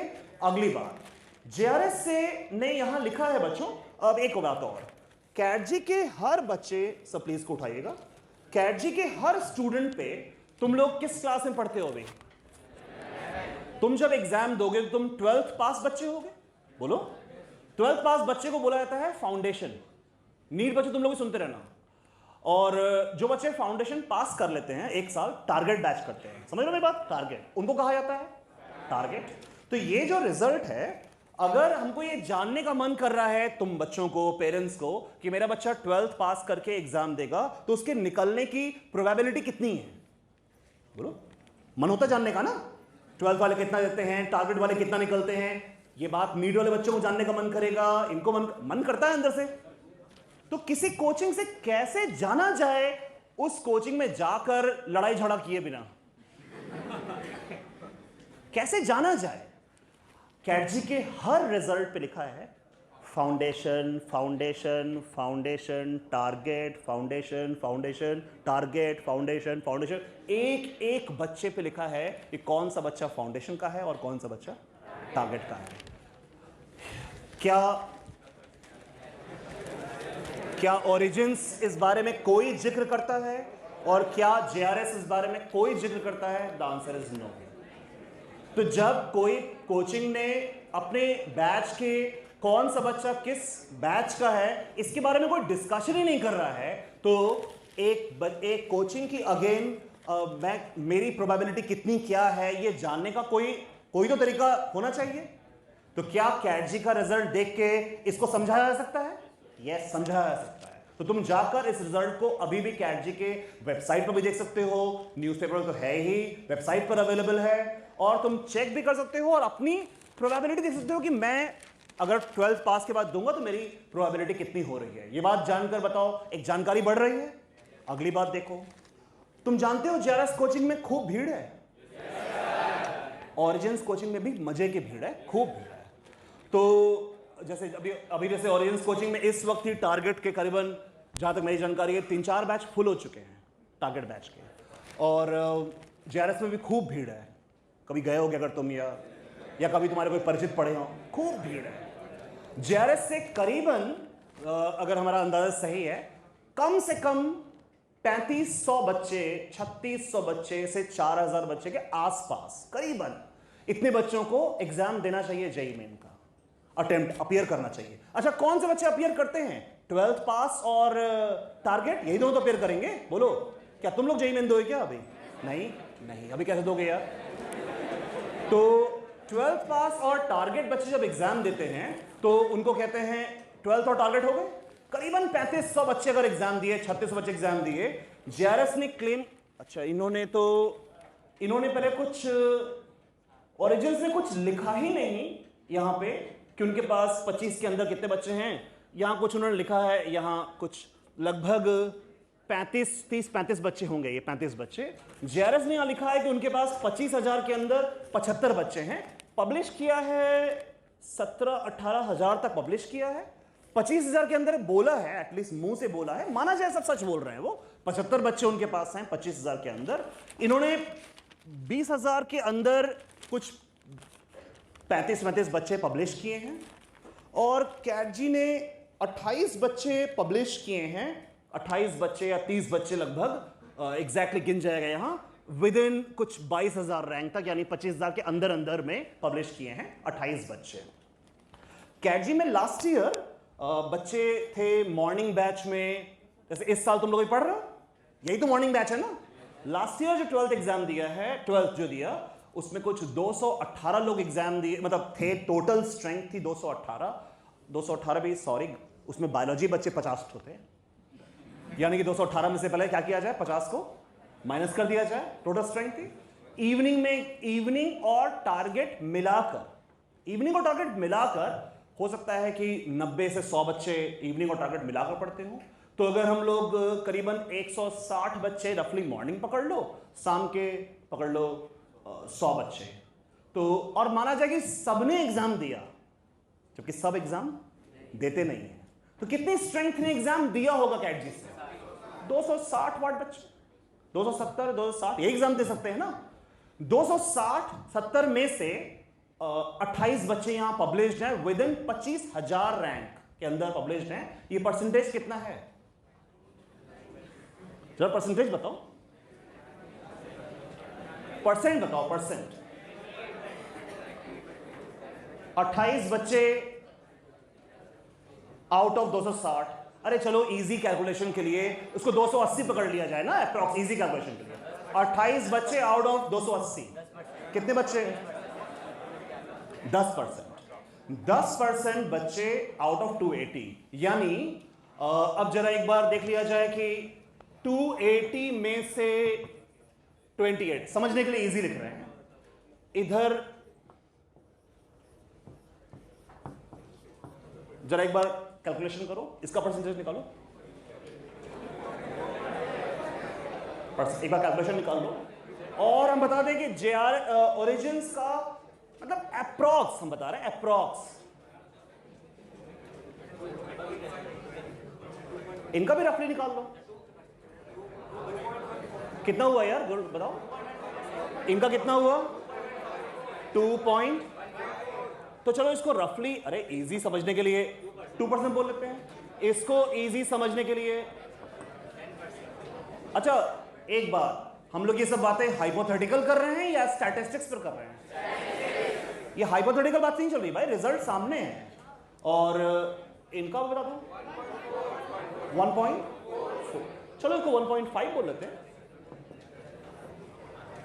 10%, यानी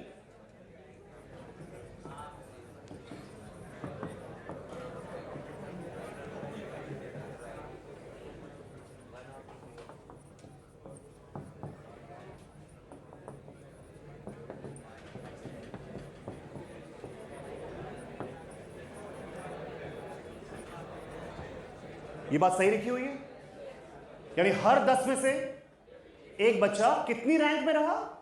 सिलेक्ट नहीं हुआ, 25,000 रैंक के अंदर रहा, रेस्पेक्टेबल रैंक कैटेगरी रहा, 1 आउट ऑफ एवरी 10, यानी कि 2% मतलब 2 आउट ऑफ एवरी 10, 1.5 का मतलब 1.5 आउट ऑफ 10, यानी ये है probability graph of reaching a 25,000 rank, of studying in CATG, of studying in JRS और studying in Origins। और ये हम लोग हाइपोथेटिकल बात नहीं कर रहे हैं, स्टैटिस्टिकल बात कर रहे हैं बिल्कुल। तो ये सामने तुम्हें दिख रहा है, तो ये इस परफॉर्मेंस पर हम लोग को मिलकर ताली बजा लेना चाहिए, और क्या। और इस परफॉर्मेंस, अरे भाई ये ताली बजाने लायक परफॉर्मेंस है, तो जब ताली बजाने लायक परफॉर्मेंस है तो तुम मान सकते हो कि तुम में से भी मान लिया जाए, माना जाए कि हर ये जो सब बैठे हैं बच्चे, ये हर 2 में से कोई एक 25,000 रैंक के अंदर है, हर इतने में से कोई एक 25,000 रैंक के अंदर है, ठीक है। तो अब तुम सोचोगे कि अरे हम 9 तो मगर नहीं है, अब सोचते रहो, इस तरह सोचने का तो कोई एंड ही नहीं है, इस सोचने का तो कोई एंड ही नहीं है। तो हर बैठे में हर 2 लाइन में कोई एक बच्चा है जो शायद विद इन 25,000 या उससे बेटर, अरे 25,000 के अंदर है भाई, यानी कोई 4,000, 5,000, 2,000 रैंक पे भी है।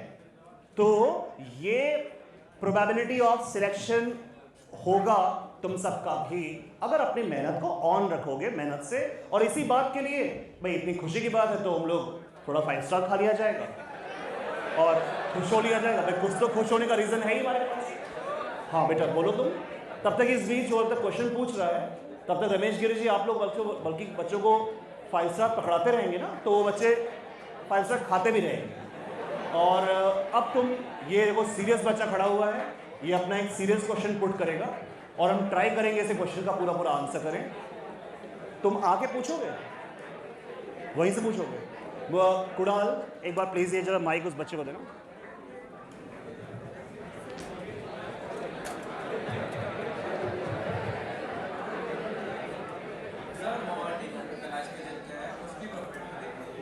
मॉर्निंग बैच की, अच्छा फिर से बेटा फिर से पूछो एक बार। जो मॉर्निंग बैच है उनकी कितनी प्रॉफिट?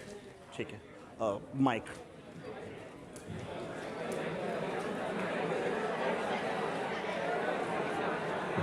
इस बच्चे ने क्वेश्चन पूछा, he asked a even more precise question. उसने पूछा सर मॉर्निंग बैच की कितनी प्रोबेबिलिटी है, मॉर्निंग बैच की कितनी प्रोबेबिलिटी। अच्छा सुनो, अब 5 स्टार लेने में इतना डाइवर्ट मत हो जाना कि जो मेन क्वेश्चन सुने ही कुछ नहीं। उस बच्चे ने पूछा मॉर्निंग बैच की कितनी प्रोबेबिलिटी है। आप मॉर्निंग बैच से कितनी प्रोबेबिलिटी है ये आप कैसे निकालेंगे? इसी प्रोसेस से निकालेंगे। मगर इसका ऑनेस्ट आंसर है क्या अभी हम तुम्हारे सामने आज मॉर्निंग का पूरा R&D यानी रिसर्च करके आए हैं? मेरा आंसर है नहीं, आज हम पूरा करके नहीं आए हैं। चूंकि पूरा करके नहीं आए इसलिए हम तुमको ये रिसर्च करके ही बता पाएंगे कि कितनी है। एक अगेन बात, चूंकि मॉर्निंग बैच में ये जो सारे बच्चे हैं, ये जितने बच्चे पढ़ रहे हैं, ये बच्चे जो पढ़ रहे हैं ये एकदम मिक्स्ड स्टूडेंट्स हैं। मिक्स्ड मतलब जो बच्चे अलग अलग लेवल से स्टार्ट एंड फिनिश किए हैं, अलग अलग बच्चों की अलग अलग प्रायोरिटी है।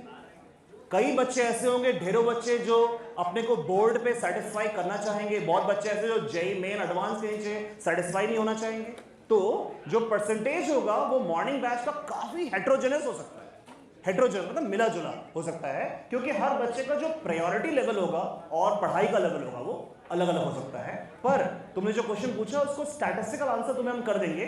अगले 2-3 दिन बस खाली हो गए, हम स्टैट्स निकाल लेंगे और तुम्हें आंसर कर देंगे। हाँ तुम बोलो बेटा। अगर 12th में फेल हो गए तो जेई में एडमिशन मिलेगा क्या? टाइम वेस्ट नहीं बेटा, हम सबका कलेक्टिव टाइम वेस्ट हो रहा है। हाँ बोलो।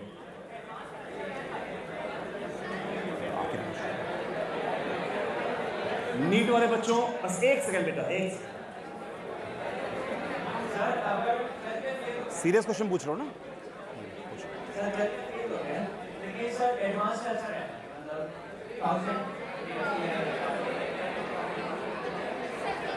ये बच्चा पूछा 12th में फेल हो गए और एडवांस मेरा अच्छा हो तो क्या होगा? 12th में फेल तो छोड़ो, अगर 75% एग्रीगेट के नीचे आया तो तुम्हें IIT, NIT, IIIT, GFTI में एडमिशन लेने का अधिकार ही नहीं। तो फेल का उत्तर तो मिल ही गया। अरे आगे अपना उत्तर सुनो। तो फेल तो छोड़ो, 74% भी आया तुम्हें इसमें अलाउड है। अगला क्वेश्चन बोलो बेटा। जो क्वेश्चन पूछना है बेटा हम एकदम तो हम अवेलेबल तुम लोग के लिए, लेकिन रुक जाओ।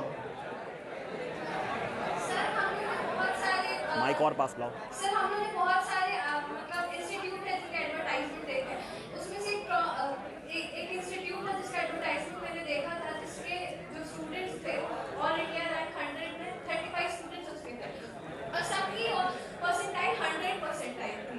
अच्छा, तो ये सबकी 100 परसेंटाइल है, लेकिन रैंक कैसे डिसाइड हुई सबकी? अमेजिंग क्वेश्चन, कुछ ज़्यादा ही अमेजिंग क्वेश्चन बच्चों ने पूछा है कि बहुत सारे बच्चों की जब 100%, तुम लोग बहुत तेज चॉकलेट खा के पूरा डाइवर्ट कर रहे हो दिमाग को। पूरा ऐसे हम बात कर रहे हैं, सामने बच्चे एकदम मतलब कि आप बोलते रहिए, हम लोग चॉकलेट बिजी हैं। लेकिन तुम लोगों से रिक्वेस्ट है मेरा, इतने अच्छे क्वेश्चंस आ रहे हैं कि प्लीज़ बहुत डाइवर्ट नहीं होना, एंजॉय करते रहो, खाते रहो, लेकिन क्वेश्चन सुन लेना। 100 परसेंटाइल आने पर भी कैसे होता है इसका अभी शॉर्ट में आंसर करते हैं, तो बहुत टाइम चाहिए बेटा।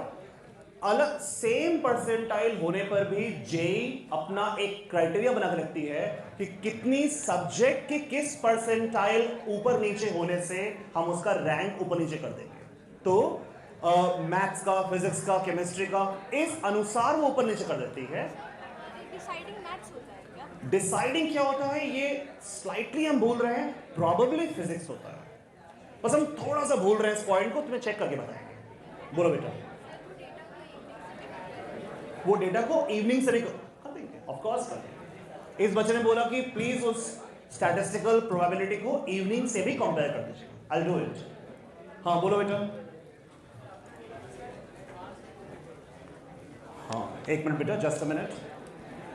सर आपने बोला कि एडवांस के 2 पेपर होते हैं। और माइक पास लाओ। सर आपने बोला कि एडवांस के 2 पेपर होते हैं, तो सर उसमें भी किसी ज़्यादा परसेंटाइल वाले के पेपर रहते हैं या फिर दोनों? इस बच्चे ने पूछा एडवांस में 2 पेपर होते हैं, तो जिसमें ज्यादा परसेंटाइल आएगा वो होगा। पहली बात हमने बताया कि एडवांस में परसेंटाइल होता ही नहीं, ए होता है, और दोनों पेपर के मार्क्स को मिलाकर रैंक बनती है, यानी क्यूमुलेटिव, जोड़कर बनती है। कोई और क्वेश्चन?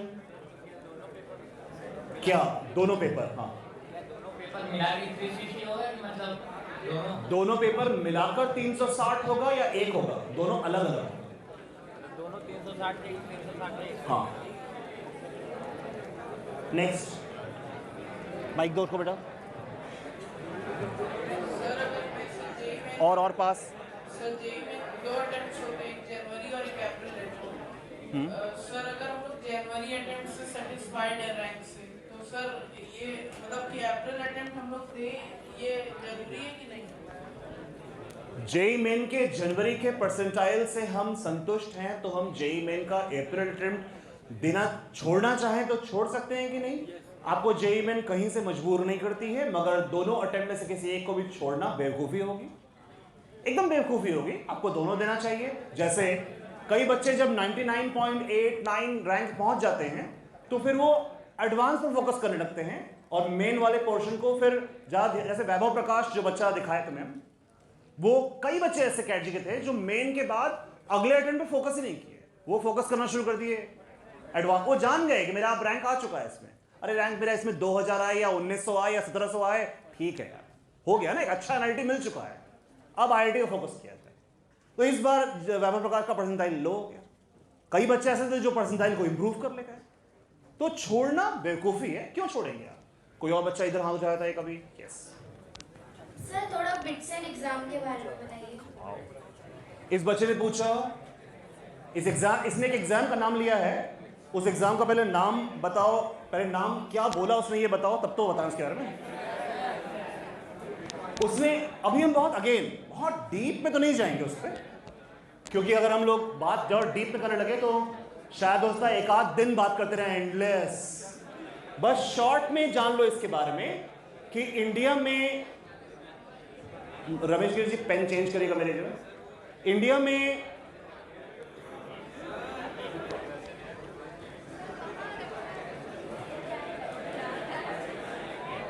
क्या बोलो बेटा?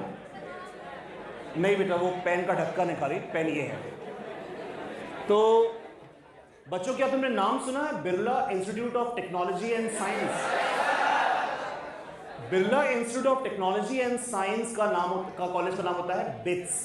उनको बिट्स बोलते हैं। पिलानी उसका एक कैंपस है, उस तरफ bits Pilani, bits Hyderabad, bits Dubai और बिट्स का एक बिट्स गोवा।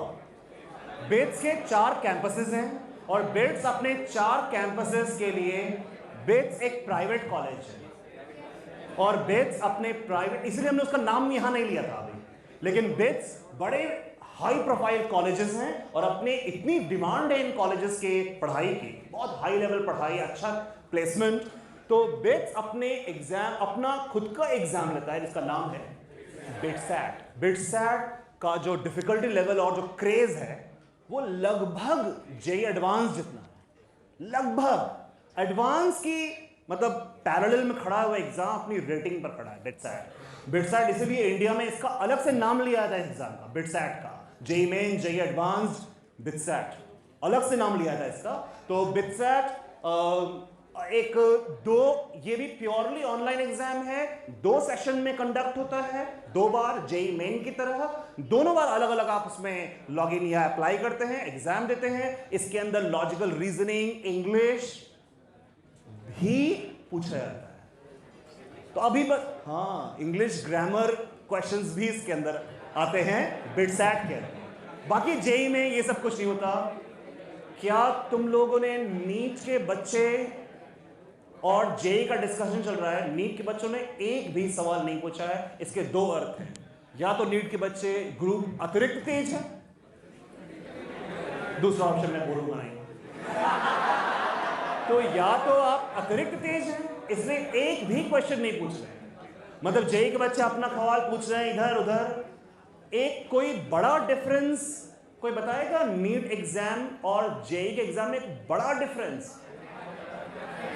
तुम कुछ पूछना चाहते हो बेटा, बताना चाहते हो, बताओ। एक वैसे तो यार कई डिफरेंस हो गया, पर एक बात बता देना। अरे यार नीट पूरे भारत के सारे मेडिकल कॉलेजेस के लिए सिर्फ एक परीक्षा है, जस्ट एक परीक्षा, नीट। यानी अपने आप में कितना इजी हो गया कि सारे मेडिकल कॉलेजेस एक एग्जाम के टनल के थ्रू है ना। सोचो कितना इजी हो गया। और जेई इंजीनियरिंग दुनिया में अभी भी कितना डिफिकल्टी है। एक बच्चे ने पूछा बिट्स, अरे अब चलो इसके बारे में बताओ, जानो इसके बारे में, ये एक एग्जाम आ गया। इस तरह कोडेक के, WBJEE, इस तरह के एग्जाम्स की लाइन लगी हुई है। इसके बाद न जाने कितने कॉलेजेस होंगे अलग अलग, ये जो VIT, SRM, ये सब अपना एग्जाम, गलगोटियाज, ये अपना एग्जाम खुद ले रहे हैं। तो ये जो अलग अलग कॉलेज अलग अलग एग्जाम लेते हैं, इससे इंजीनियरिंग के बच्चे परेशान होते हैं, उनका पैसा बर्बाद होता है अलग अलग अप्लाई करने में, अलर्ट रहना पड़ता है, टेंशन लेना पड़ता है अलग अलग एग्जाम का, जो टेंशन कौन नहीं लेता? नीट के बच्चे, क्योंकि नीट के बच्चों का सारा कॉलेज, प्राइवेट हो या गवर्नमेंट, सब एक चैनल से गुजरता है, वो नीट से। ये एक बहुत बड़ा डिफरेंस है। दूसरा, नीट का एग्जाम अपनी एनसीईआरटी बुक के एकदम पास खड़ा है। मतलब अगर आप एनसीईआरटी बुक को सिंपली कहें कि तीनों सब्जेक्ट्स को घोल के पी लें, जिसको सिंपल भाषा में कहा जाता है घोल के पी लेना। अगर आप घोल के पी गए तो आप नीट एग्जाम में सक्सेस पाने के काफी करीब खड़े रहते हैं। और अगर आप इंजीनियरिंग पढ़ाई में अपने PCM एनसीईआरटी बुक्स को पूरा घोल के पी गए तो आप एक एग्जाम के कुछ हद तक करीब पहुंच जाते हैं, और वो एग्जाम है जेईई में। कुछ हद तक पास पहुंचते हैं, वो भी पूरा नहीं पहुंचते, कुछ हद तक पास पहुंचते हैं। तो जेईई मेन अपनी एनसीईआरटी बुक के ठीक ठाक पास खड़ा है, ठीक ठाक। नीट तो खैर गजबी पास खड़ा है, और जेईई मेन थोड़ा पास है। एडवांस का कोई हाथ पैर नहीं है, उस एग्जाम का कोई हाथ पैर नहीं है, वो काफी डिफिकल्ट एग्जाम है। तो ये बात भी अपने आप में एक जानने योग्य बात है कि दोनों एग्जाम्स की अप्रोच, इसीलिए नीट बच्चों का स्टडी मटेरियल, उनकी टीचिंग टेक्निक्स थोड़ी अलग, उनके क्वेश्चंस का चॉइस थोड़ा डिफिकल्ट, अलग, डिफिकल्ट नहीं मतलब अलग। और जेईई के बच्चे, इसीलिए कैटजी का स्टडी मटेरियल जेईई वाले बैच को अलग मिलता है और नीट वाले बच्चे को सेम चैप्टर अलग मिलता है, क्योंकि नीट के बच्चे का अप्रोच अलग है। JEE is a low scoring exam, NEET is a high scoring exam. आज नीट मतलब देख रहे हो 650 के पार तो कुछ बात सुनाई पड़ रही है, और जेईई एडवांस्ड क्वालिफाई होता है, क्वालिफाई मान लो, लो मान लो 30,000 रैंक पकड़ लो, 25,000 रैंक पकड़ लो। एडवांस लास्ट ईयर हमें याद है 100 में जो बच्चा 11 नंबर मैथ में पाया, 100 में 11 नंबर पाया, अरे अच्छे रैंक की बात नहीं कर रहे हैं, अभी क्वालिफाई की बात कर रहे हैं। 100 में 11 नंबर पाया बच्चा, जेईई एडवांस क्वालिफाई किया, उसे क्वालिफाइंग सब्जेक्ट वाइज भी होता है। 100 में 11 पे एडवांस क्वालिफाई हो गया, 11 ही नंबर पे एडवांस क्वालिफाई हो गया। मैंने कहा डिफिकल्टी लेवल सोचो उस पेपर का। मैंने मैक्सिमम बच्चे, शायद हमें लगता है मैक्सिमम बच्चे, अरे हम बहुत अच्छी रैंक के बच्चे का देखें तो मैथ्स में कोई नंबर था अच्छी रैंक, अच्छी रैंक का मतलब चलो एक बार 5,000 पकड़ लेते हैं, 4,000 पकड़ लेते हैं, 24 नंबर, 40 नंबर, 34 नंबर, बस यही नंबर था मैथ्स में। इतने पे तो रैंक जाने लगती है, 4-5 हजार रैंक जाने लगती है ऊपर, यानी कि डिफिकल्टी लेवल क्वेश्चन का बहुत हाई होगा ना। अच्छा, इस बात से लोग क्या बहुत डरा हुआ महसूस कर रहे हो?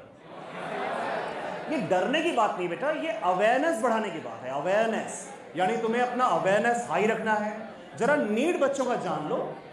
नीट बच्चों में बेटा कैटजी का ये जो नीट का रिजल्ट है, यहाँ पे लास्ट ईयर कैटजी में अगर हम गलत नहीं है तो कितने बच्चों ने एग्जाम दिया होगा रोहित सर? कुछ मेरे ख्याल से कुछ 80 समथिंग या 90 समथिंग बच्चों ने एग्जाम।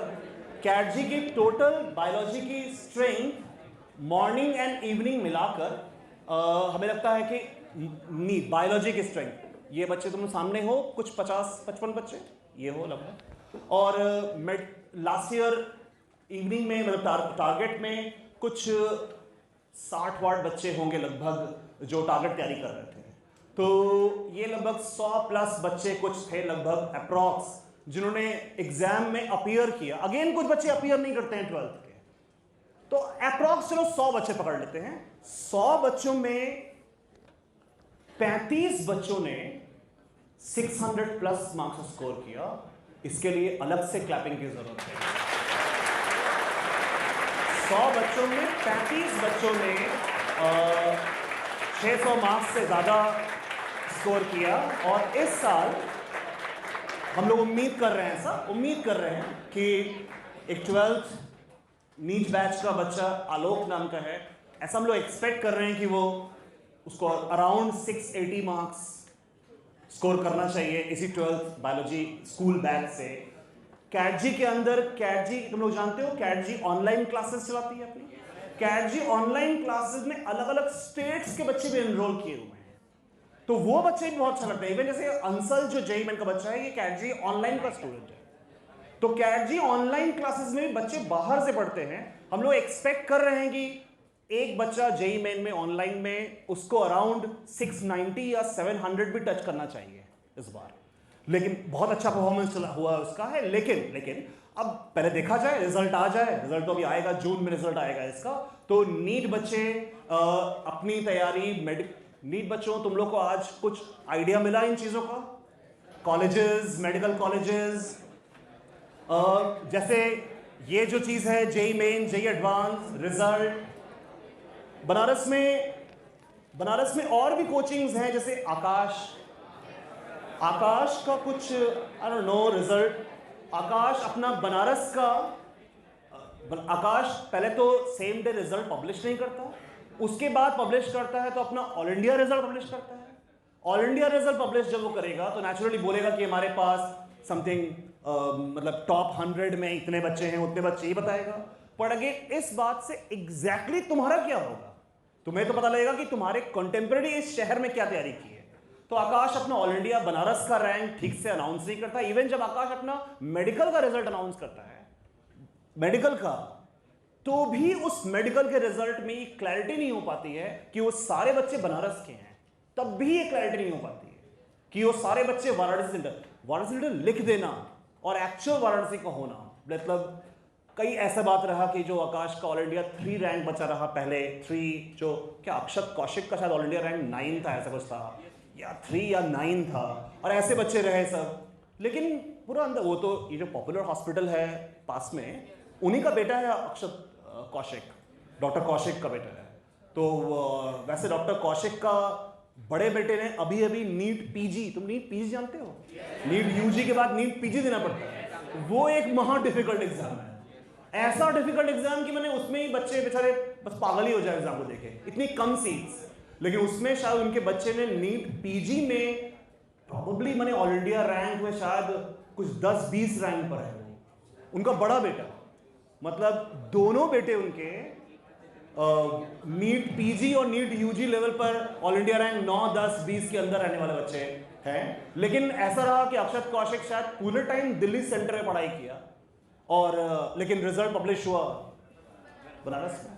पूरे टाइम वो दिल्ली में पढ़ाई किया था, यानी दिल्ली आकाश में। लेकिन तो ये जो एक मिक्स मैच है रिजल्ट्स का, ये बहुत ज्यादा, जैसे बनारस में एक कोचिंग है फिजिक्स वाला, तो फिजिक्स वाला अभी बस सब लोग टी शर्ट पहन के घूम रहे हैं और बैग लेके, लेकिन फिजिक्स वाला अपना कोई रिजल्ट क्लेम नहीं करता है, कोई रिजल्ट क्लेम नहीं करता, कोई रिजल्ट ना पब्लिश कर रहा है, ना सोशल मीडिया पे क्लेम करता है, ना कुछ बता रहा है, बस अपना म्यूजिक करता है, प्रचार, टी शर्ट और ये। लेकिन उसमें एग्जैक्टिट्यूड नहीं है कि क्या हो रहा है पढ़ाई उसके अंदर या कैसा चल रहा है। और अगर तुम्हारे कोई दोस्त वहां पढ़ रहे हो तो जरा उनसे पूछना कि वहां किस किस्म का, बनारस में एक वर्ड है भिड़िया दसान, मतलब भीड़, और कैसे पढ़ाई वहां हो रही है, एग्जैक्ट क्या चल रहा है, एक बार उनसे पूछोगे तो तुम्हें ज्यादा आइडिया लग पाएगा। तो आज के इस अवेयरनेस सेशन से कितने लोग बेनिफिटेड फील किए बताओ? कुछ जानकारी मिली इस एग्जाम के बारे में? तो अब तो हम लोग कह सकते हैं कि हम लोग अपने एग्जाम को काफी हद तक समझते हैं ना। तो इस एग्जाम की तैयारी अच्छे से करो, मेहनत करो। आज जो बच्चे ओल्ड बैच के पढ़ रहे हैं, 11 ओल्ड बैच के बच्चे, उनका आज लास्ट क्लास है। तो आज लास्ट क्लास है, 2:30 बजे, जो 2:15 बजे छुट्टी होगी। और फिर जो बच्चे न्यू बैच के जो कवरिंग कर रहे हैं, जो मेडिकल के बच्चे हैं, बायोलॉजी वाले बच्चे, उनके भी ओल्ड बैच जो पढ़ रहे थे वो छुट्टी हो जाएगी आज के बाद। जो उसके अंदर मैथ्स और बाकी बायोलॉजी बच्चे हैं, उनका सिलेबस भी मैथ्स वालों का मंडे तक पूरा हो जाएगा। फिर वो अपने 11 जून तक छुट्टी पे रह सकते हैं। तुम सब 11 जून तक छुट्टी पे रहोगे। जो मैथ्स के कवरिंग वाले बच्चे हैं वो भी मंडे के बाद खाली हो जाएंगे, वो भी 11 तक। मेडिकल का क्या स्टेटस है मैम? कवरिंग आज लास्ट है, कवरिंग भी आज लास्ट है मैम, कवरिंग भी आज लास्ट। तो मतलब कवरिंग वाले बच्चे भी आज लास्ट पढ़ के, तो यानी कि किस तारीख को फिर तुम सब लोग ज्वाइन करोगे? 12 जून, 12 जून को तुम सब करोगे। इस बीच में जो बच्चे तुम्हारे कोई फ्रेंड्स, परिचित, उनको बताना कि मंडे 22 तारीख से फ्रेश बैच स्टार्ट होगा, जो एग्जैक्ट इन 20 दिनों में 9 से 5 के 40 क्लास करेगा फिजिक्स, केमिस्ट्री, मैथ या फिजिक्स, केमिस्ट्री, बायो के 40 ईच, और 40 ईच करके तुम्हारे सिलेबस के पैरेलल खड़ा हो जाएगा। तो इस बीच में जो बच्चे तुम्हारे दोस्त, परिचित, रिश्तेदार अभी एडमिशन नहीं ली है, उनको बताना कि करके सिलेबस पूरा कर लेंगे। तुम कुछ पूछो बेटा। बेटा सुन नहीं पा रहे हैं, थोड़ा इस बात को देना उसको।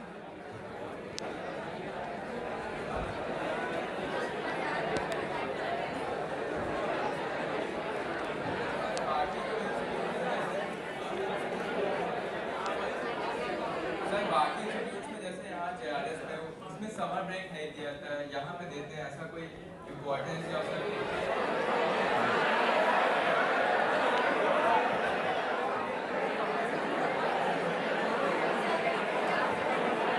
बस ये तुम्हारा पहला और अंतिम समर ब्रेक है। ये पहला और अंतिम समर ब्रेक है। इसके बाद ना कोई समर ब्रेक है ना कुछ है। दूसरा, चूंकि ये जो बैच का कॉन्स्टिट्यूशन है, इस बैच का या स्कूल प्रोग्राम का, नेचुरली इन बच्चों के पास, तुम सबके बैच मैक्सिमम बच्चों के पास कोई दूसरा स्कूल नहीं होता।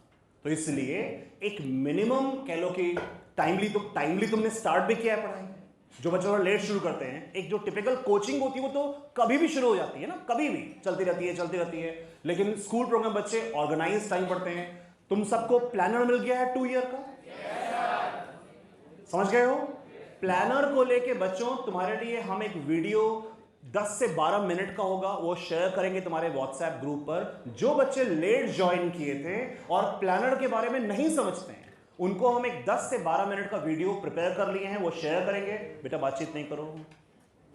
और उस वीडियो को तुम या तुम्हारे पेरेंट्स देख लोगे, तुम भी देख लेना, तो प्लानर के बारे में पूरा समझ जाओगे कि क्या है ये प्लानर और कैसे पढ़ाई इसके अंदर होने वाली है। तो तुम्हारी क्लासेस बेटा इस समर ब्रेक को गिनकर भी कुछ 418, 420, 15 क्लासेस बटी हुई हैं 2 साल के प्लानर में। और 2 साल में पूरी जेई मेन और एडवांस लेवल तक की पढ़ाई आराम से नवंबर 30 तक पूरी होगी, अगले साल पूरी होगी। इसलिए इस तुम लोग के लिए ये बीच का ब्रेक एकदम परमिसिबल है और जगह है इसकी, इसलिए इस ब्रेक को दे दिया जा रहा है। क्योंकि ये सोचना कि पढ़ाई कोई पनिशमेंट है, ये कोई बहुत सही सोच नहीं है। थोड़ा सा उसमें का ब्रीदिंग स्पेस है, अगर है तो ले लो, अगले साल ये ब्रेक 12th में ये ब्रेक अवेलेबल है, बस अभी है 2 रोज तो ले लो। तो अब हम लोग चला जाए, तो ये सेशन के बाद अपनी पढ़ाई को और ओरिएंट कर लो,